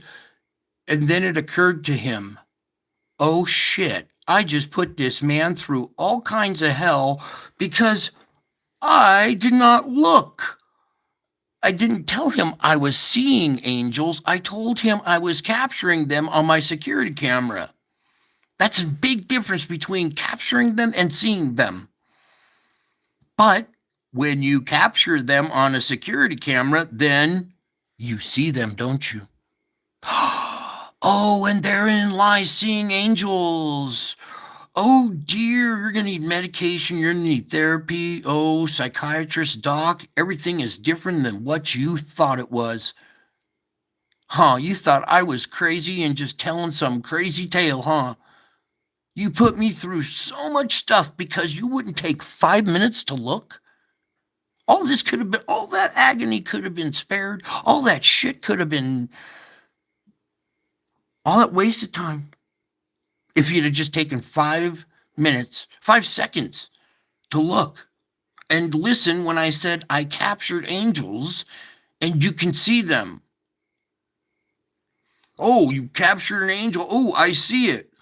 Oh, you see it, Doc. Oh, you see it, do you? Are you seeing angels, Doctor? Uh, oh yeah. And what have I been telling you for 6 years? All because you wouldn't take 5 minutes. Do you know how frustrating that can be for a person? Especially after institutions, jail, courts, humiliation. Oh, you're seeing angels, huh? You're one of those type. Yep, nope. Not one of those type. I captured a real event. Unfortunately, this world doesn't have the IQ to grasp such things, and you're labeled crazy until pointed out to the doctor, wait, you're seeing angels too, doc. You want some of my pills? Give you cement shoes, doc? You can't get up and move? Sedate you now, doctor? Put you in a straitjacket with a bunch of lovely nurses for a while because you saw a beautiful image of an angel hovering over a child? Oh, this is here, a wing coming off over here, and we'll just zoom in on it again. Zoom in on it again. Wait, not zoom in, zoom out. That's definitely a crime right there. Angel hovering over a sleeping child. Isn't that a beautiful scene? Isn't that beautiful? Here, you guys. Just look at that for a minute. That's real. All right. Also, just to kind of show you how real this is, I don't know if you noticed, but back here in the background right here is a demon face, two glowing eyes and grinding teeth or whatever in the background. So there's a demonic entity there trying to disrupt this kid's dreams. This little angel, guardian angels right there to save her. Security camera footage. Hey, doctor, this is admissible as evidence in a court of law. I should have sued this doctor, you know that? I should have sued everybody along the course of the line. But you know what? I didn't. I ended up helping them instead. I saved a couple of psychiatrists. I saved a couple of police officers. Well, the rest are still blind, but a few people I was able to actually, through the course of this torture, I was actually able to help other people. So, zoom in on it again. Just excited that you can see it a lot clearer now because before it was kind of faint, and now with these filters I'm able to make these images pop a little bit more for you guys so you can see them. I'm sorry about the way I have to do it with the camera and the computer, but I don't have any other option. So I would just okay, real angel hovering over a sleeping child. The spiritual realm has love, compassion, caring. Even in the face of adversity and people don't believe you, still got to show love, compassion, and caring because they just, well, they know not what they do. They know not what they do. Okay? I want you guys to understand you're going to have to show that kind of forgiveness too to people. I know not what they do, but you do. You have a higher knowledge. You are the elite. The elite that they refer to in the media are criminals. They are not elite. They are criminal. You are the elite. You're the ones that are here that see my face in the clouds. That's me coming in the clouds with power and great authority. Okay? Don't you even think about it, YouTube. Now, if you are fascinated by what you see and you're captivated and you're intrigued, you're caught up. It's like being caught up in a good book or a good song or a good YouTube live stream. Hey, there's some good live streams out there, you know, and some of them are really good. You get caught up in them, right? If you're caught up with my face here in the clouds, you are caught up with me in the clouds. You're my family. I can't come over to your house physically right now and say hi, but we can meet in the air. We meet in the air of cyberspace live on YouTube. You and I are meeting in the air. You're caught up with me in the clouds. We've met in the air. I've shown you miracles. Everything I've shown you is a miracle. That's a miracle. Each individual frame, you're all individual pictures. Each one of them is a miracle. If you look at it with the right perspective, see it turning into the lion face. Undeniable eyes, nose, mouth, crown. Okay? No more playing games. Real stuff. Spiritual realm's real, Doc. Take some meds. Put on a straitjacket, Doc. You weren't ready for it. It came out of nowhere and caught you off guard. like a thief in the night. Okay, so we got that one, and we got the one with the heart. Where's the heart? Yeah, I want that one back. Where's the one where it's not too zoomed in, and it was better than right there? Is it right there? No. Please, Lord. I just want the one spot on the bar right there. I think it is. All right. Yep. Our Savior wearing sunglasses. Don't ask me why. Probably because it's so bright. You got to wear shades. The future's so bright. You got to wear shades, right? So, like Superman, pulling open his shirt, exposing his heart. His rays radiating out, making my face in the clouds now. And in the etherical, you can make out a little crown up there. And I'm like, oh, cool. My face in the clouds of the crown. But what's really going on is back behind here is being projected by Jesus' heart right there. Okay. Everything in the universe comes from that spot right there. Okay. It's a spot of love. Every cloud, every storm, everything, everything, every molecule, every atom in the entire universe responds to that area right there. Okay. And it's a spot of love. Sometimes people don't understand. But parents out there know what tough love is when you have to discipline a child that's, well, being unruly and breaking the rules, right? And there's reason for rules. It's so everybody can, maintain some kind of peace, modicum of common decency and stuff, right? Common decency towards others, consideration for others. How about that? Consideration for others. Where has that gone?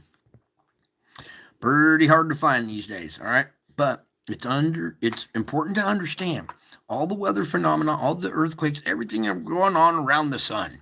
Everything, even this show, is coming from that part right there. Okay? Now, as we have kind of left off the other night, I got some more stuff for you guys. You endured 2.5 hours, and you're like, finally, he's getting to it. Oh my God. Why can't we just do this right the whole show? Well, maybe we will start doing that here soon. Enough of the other reports, and I'll do full shows are just spiritual. I got some stuff for you guys. I didn't want that. Why did that go out of order? Hang on just a second. I got notes and they're all over the place. I have to stack them and get them right. Then we go. Okay, so you guys are, well, you're practicing these new principles that are giving you peace and stillness that transcends your circumstances. You're learning how to salvage your day, even if you had started off a bad day. Pray to God, take a few minutes, pray to Jesus, breathe, calm down, regain composure, and go back at it. So, what you're doing is throughout the course of the day, when things come up, either good or bad, you're seeking me. You are. You're finally doing it. You're seeking me during your good and your bad times, too. Mostly it's seeking me during the bad times, which most people do. But you guys are doing a lot more now, and that's good. That's good for you. All right. Now, get this right here eventually. All right. So, look into my face right here. I want this one right there. This one right there in the middle. Yeah, there's a little bug gonna dance there for us too. Okay, I'm trying to keep the glare out of the screen. How do I do that now? Oh, I know. Nope. Over there.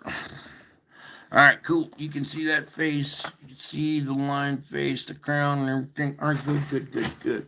So you guys have been out there and you're doing your thing. You run into a problem and you're seeking me and you're actually finding out how it works and you're doing it successfully. You're getting peace, stillness.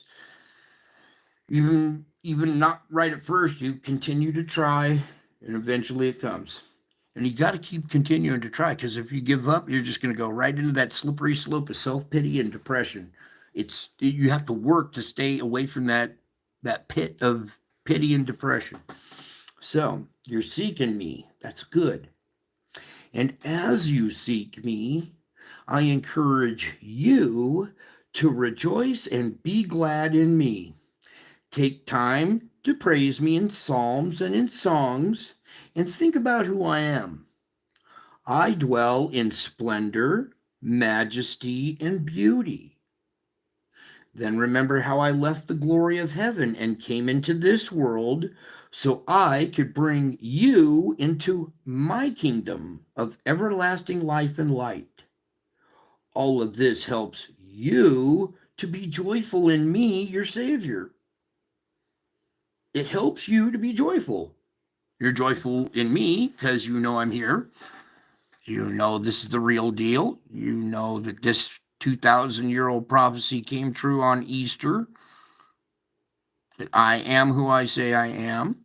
And you are finding out that you are who I say you are. You are who I say you are. You are my children, my followers, right? So that should bring you joy, okay? And that joy helps you to be part of the kingdom of everlasting life and light.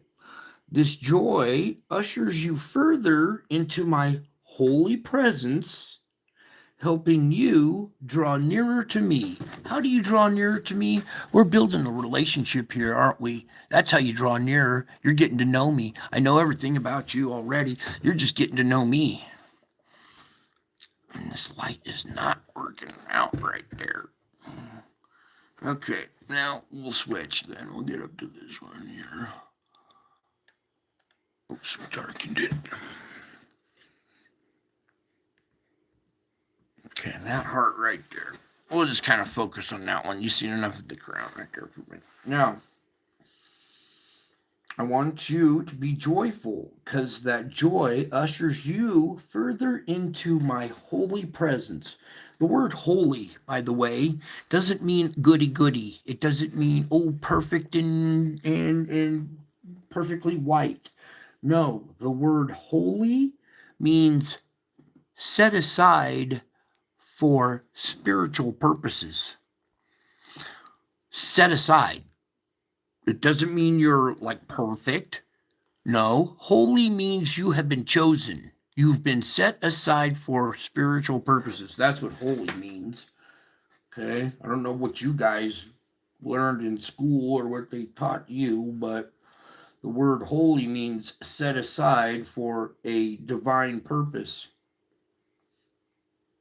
Okay? Joy ushers you into my holy presence. My presence has been put aside for divine purposes. I was chosen, I was picked, my holy presence is helping you draw near me. Now, this nearness gives you even more reason to rejoice. You're not just a Christian believer that goes to church. You see me coming in the clouds with power and great glory. You are caught up with me in the clouds. You're technically raptured, even though that's not in the Bible. The word rapture is not in the Bible. You're caught up, intrigued, fascinated. My holy presence. My holy presence. I am here. 2,000 years. When's it going to be here? When's it going to happen? When's it going to be here on this day, that day, this day, thief in the night, blah, blah, blah. Yeah. Too late. Already happened. Been here for 6 3/4 years now. Ever since that baby was born in my garage, I was here. Now, And when you realize my presence is holy, I've been pulled aside for a divine purpose, I have a holy presence now. And that's reason for you to rejoice. It really is. Now, and rejoice means just being joyful, being happy, okay? Being okay. Because being joyful blesses not only you, it blesses other people. Being joyful blesses other people. Your family and friends will benefit from your joyfulness, your gladness. It's like infectious. It can rub off on them. You can also influence many beyond your inner circle. And when my followers, that's you guys, you follow me on YouTube, right? You're subbed and oh, good, you're here. You're following then. Good. That makes you my follower. When my followers are joyful, unbelievers are more likely to be drawn to me. So what's more likely to draw people to me? When my followers are joyful. So you want to win over hearts, huh? Got to be joyful. Okay? Your family and friends will benefit from your joy. It can rub off on them. Okay? Joy shines in stark contrast to your ever darkening world. And some people will even ask you about it. They'll be like, how can you be happy when the S is hitting a fan? Well, always be prepared to give an answer to everyone who asks you the reason for your hope. I'm telling you, get prepared to give an answer to everyone who asks you, how the hell are you doing this? Okay? Prepare to give an answer.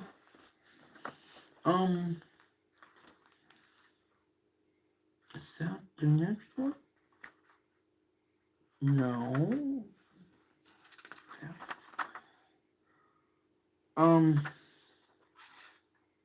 No. Oh, I got notes that branch off in all kinds of directions off of one premise. They all connect and interweave, and I have to take it down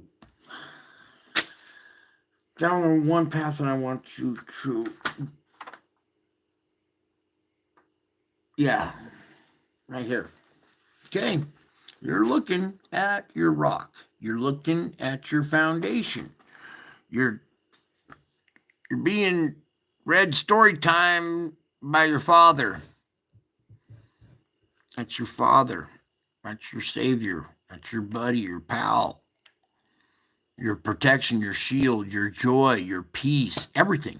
Everything. That's your foundation, your rock to build upon, and your foundation to fall back on. All right? I want you to cast your cares on me. Cast your cares on me, and I will sustain you. You see, carrying your own burdens is wearing you out. You got this backpack full of rocks that each rock is your burden, and you insist on carrying all of your own burdens. You insist on it, but you don't have to. Put your cares on me, and I will sustain you. You see, carrying your own burdens is wearing you out, and your shoulders are not designed for carrying heavy loads. So I want you to learn how to cast your burdens on me. The first step is recognizing that something is weighing you down. What's the first step? Recognizing what's weighing you down. Oh, there's something weighing you down. Oh, now you're finally recognizing that the weight of the world, the news of the day can weigh you down. So when something's weighing you down, cast your burdens on me. Okay? Then examine the difficulty to determine whether it's yours or someone else's. So first you recognize that something's weighing you down, then examine it to see if it's yours or someone else's. Because usually it's someone else's. It usually is. It's someone else's. And what are you doing? You don't need to stress on other people's junk. Okay? So, first step, recognize something is weighing you down. Recognize, examine the difficulty, examine what it is, and find out if do you own it or does someone else own it. If it's yours and you own it, simply let go of it and leave it behind. Give it to me. If it isn't yours, all right, say it's other person's problem, right? They've got issues, they got offended at something you said, and you didn't mean to offend them, but they've got issues they have to work on, right? So you have to determine whether is it them and their issues, or is it your issue. If it's them, simply let it go and leave it behind. If it's you, if it's really you who's the problem, and it usually is, 99% of the problems are you. You didn't know that, but here we go.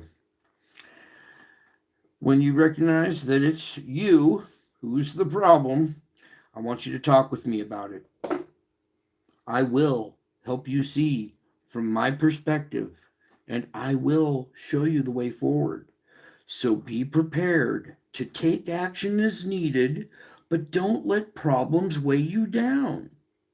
And don't let your problems become your focus. Don't let problems weigh you down by becoming your focus. You got to make a concerted effort to cast your cares on me. It's not easy. You have to make a concerted effort to do it. I have strong shoulders, and I can bear what you cast on me. Simply do the next thing in joyful dependence on me. So you cast your cares on me, and then simply just go on to the next thing in joyful dependence on me. Dependence on me should be joyful. It shouldn't be a burden. It shouldn't be like, oh God, I gotta pray for this now. No, you should be having, hey Lord, can you help me? Can you park traffic today so I don't have to sit at every red light? Oh, there we go. Just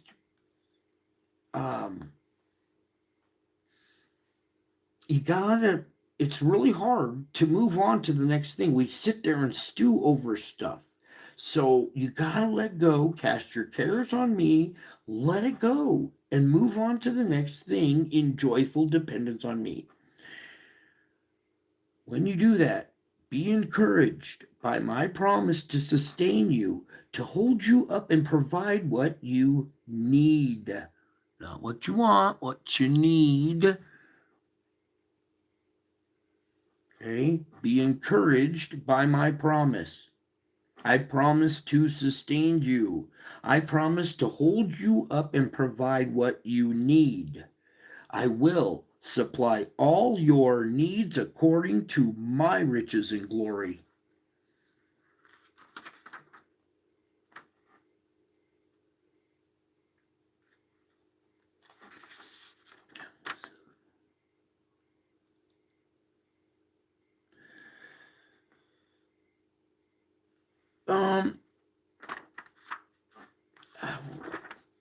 The back side of this one now? I guess so. Yeah. Because I want to end with that. Yeah, okay.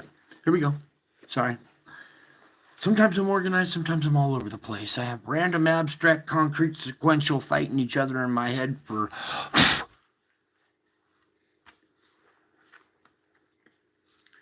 Now, to increase your awareness of my presence, as if you're not aware of my presence already, you can increase it even more. So, To increase your awareness of my presence, you need to learn the art of self-forgetfulness.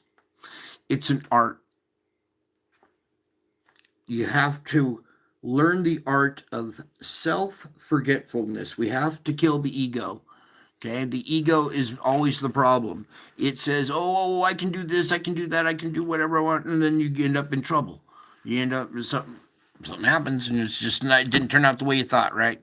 Your ego, and now you see other people's egos shining in the media, in the spotlight, and they're ugly. They're not very attractive, huh? Some people with their big egos and stuff.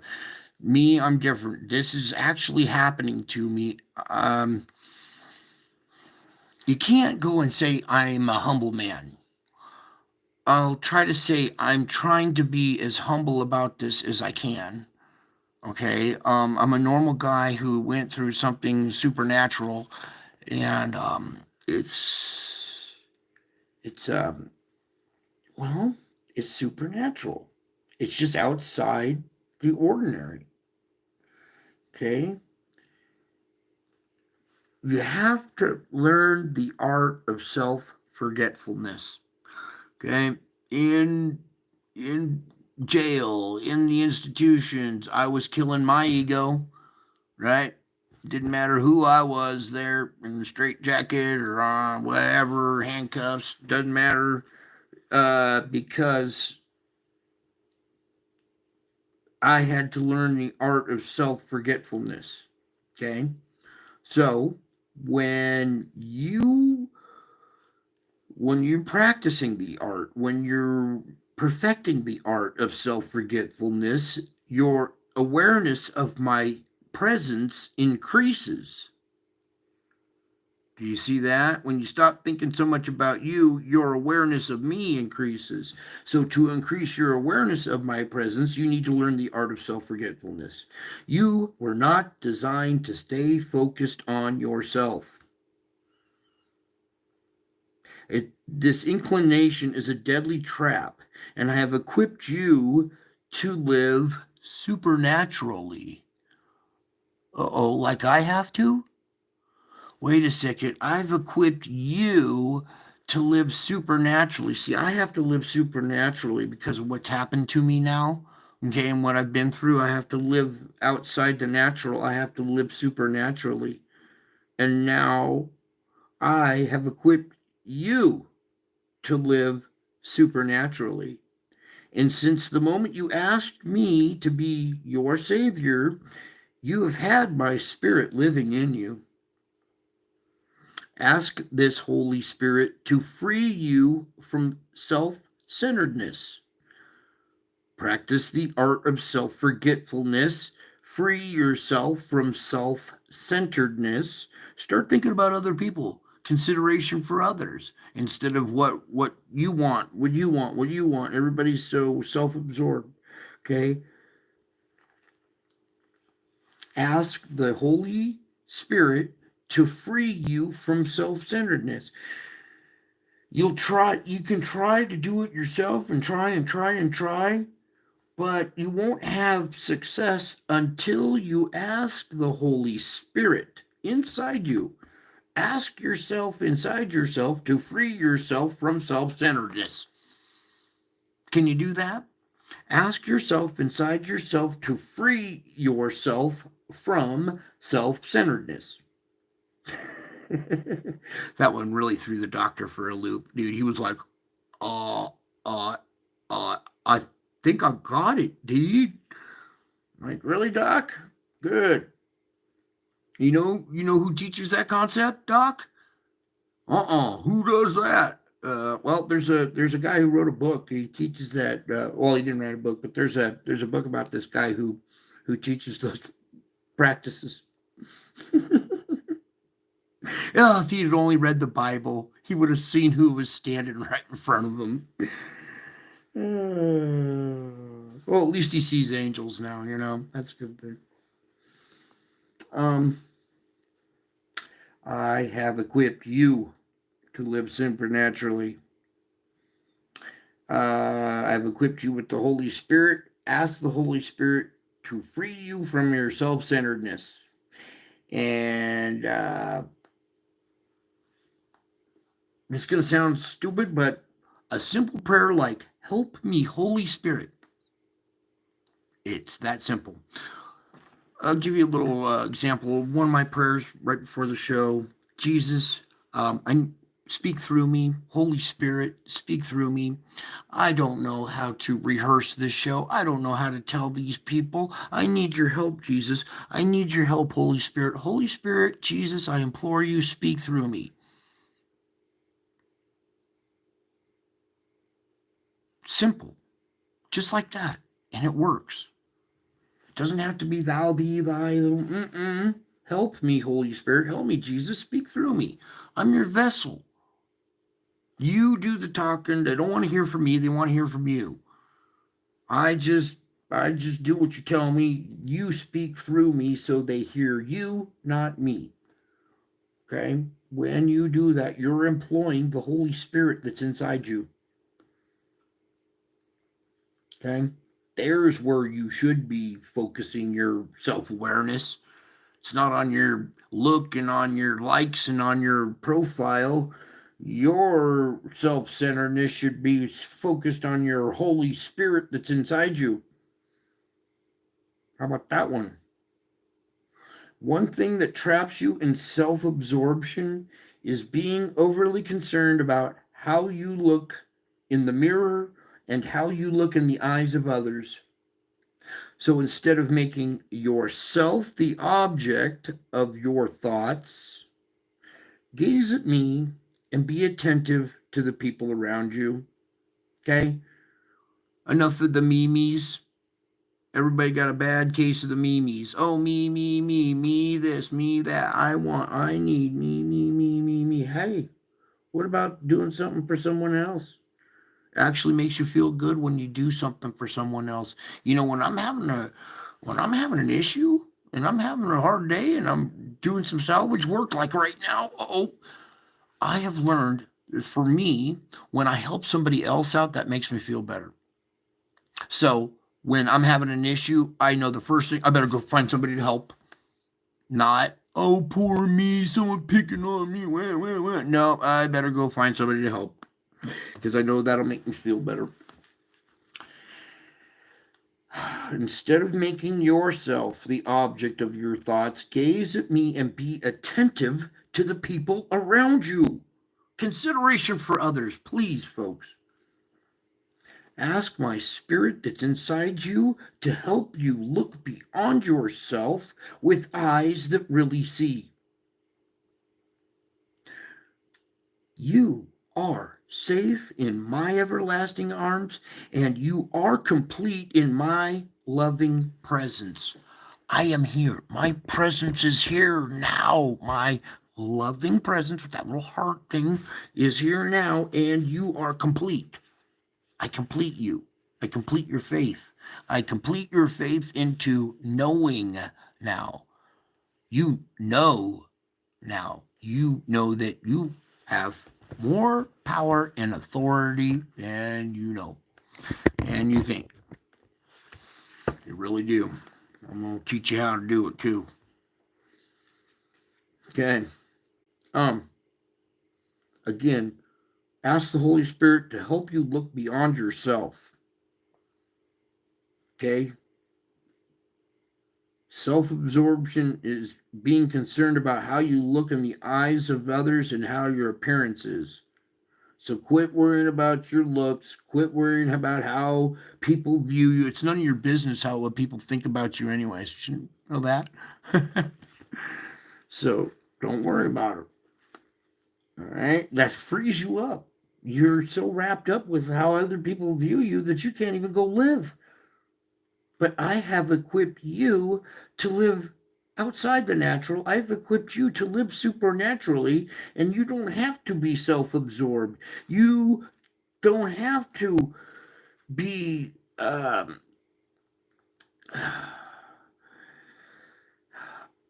enslaved to selfishness, okay? Because people they're selfish and they're enslaved to it. I am trying to free you from the ball and chain of selfishness. We're trying to kill the ego. Ego, the letters EGO. E stands for edging, G stands for God, and the O stands for out. Your ego is edging God out. You will never find God if your ego is in the way. So we have to practice the art. We have to master the art of self-forgetfulness.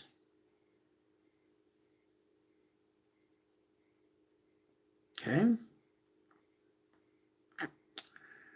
You are safe in my everlasting arms and complete in my loving presence. So turn your attention to trusting and loving me. For your mental health, for your own good, okay? That was the close. Yeah, that was the close on that lesson, I guess. I thought we had more.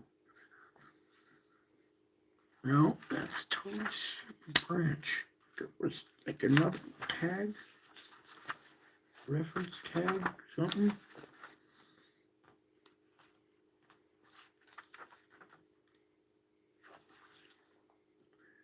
Yeah. Here we go. One more. Okay, we got one last avenue. If you guys want to chill for it, we can. Okay, so you guys are you're seeking me. You're finding me in the hard places of your life because you're looking for me in the hard places of your life. Because it's easy to find me in your answered prayer and in beauty and heartfelt joy, but I'm also tenderly present in your difficulties. Okay, in fact, your problems are the fertile soil for growing. Okay, that's where we're growing. That's how we shape and mold and build character, is in the soil, baby. Okay, your problems are that fertile soil. Okay, your problems are fertile soil for growing in grace, and encountering my loving presence in greater depth and breadth. So search for me in your dark times, both past and present. A lot of people, you still got issues in the past. I was there. In the past. You got to find me in that issue in the past. The moment you do, everything will be fine. You'll be like, oh, wait a second. That whole time you were with me. So search for me in the dark times in your past, as well as in the present, okay? This is for the people who are plagued by painful memories and hurtful past experiences. Look for me in them, okay? I am in those painful memories. I am in those hurtful past experiences. And if you're plagued by them, look for me in them. I know all about them, and I am ready to meet you there. So invite me into those broken places in your mind, those broken places in your heart, okay? The broken places is where I need to be. You got to find those broken places, those nooks and crannies in you, so I can fill up every last little void. If you're plagued by painful memories, hurtful past experiences, look for me in them. I know all about them, and I am ready to meet you there. Those broken places, meet me there, and we cooperate with me in putting the fragments back together in new ways. You're fragmented. I'm going to put you back together, but not the old way. No. Those fragments get rearranged in a different configuration this time. You're going to come out new, different.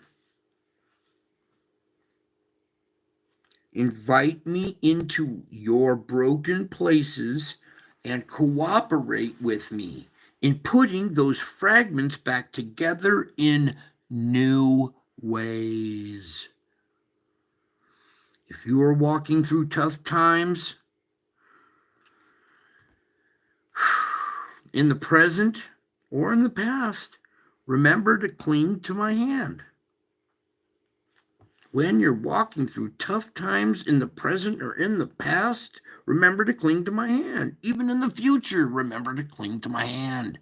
Salvation,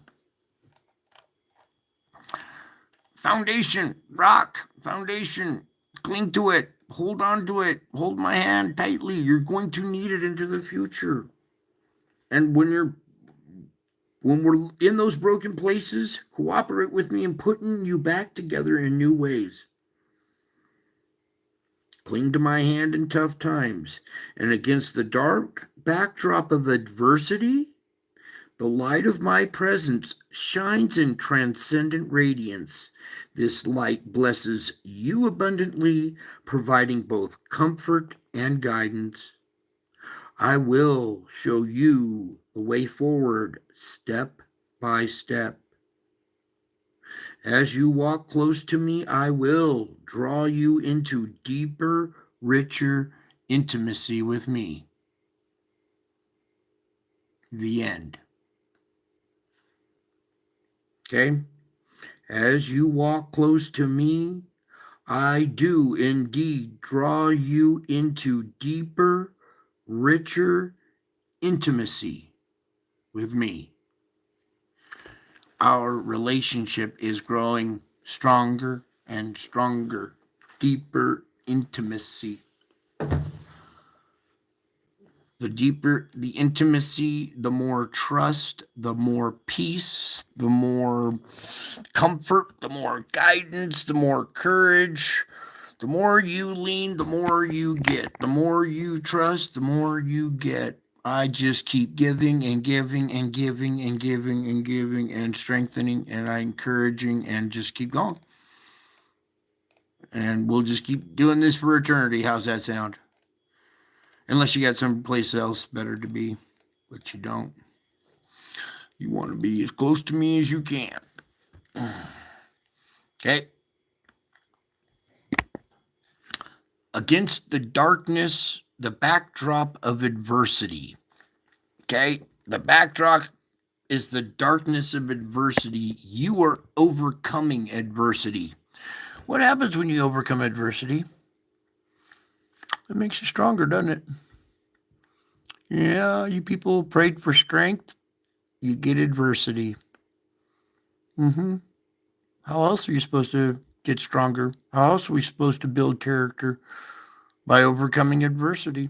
So when you pray for strength, and something happens and you have to overcome it, well, that's the answer to your prayer. See, I work in strange ways. When you pray for strength, I give you adversity. So therefore, you overcome it, and now you have the strength that you prayed for. See how it works? Good. I love you all. I miss you all. And until my next show, I will be back. I am already back. And still to come.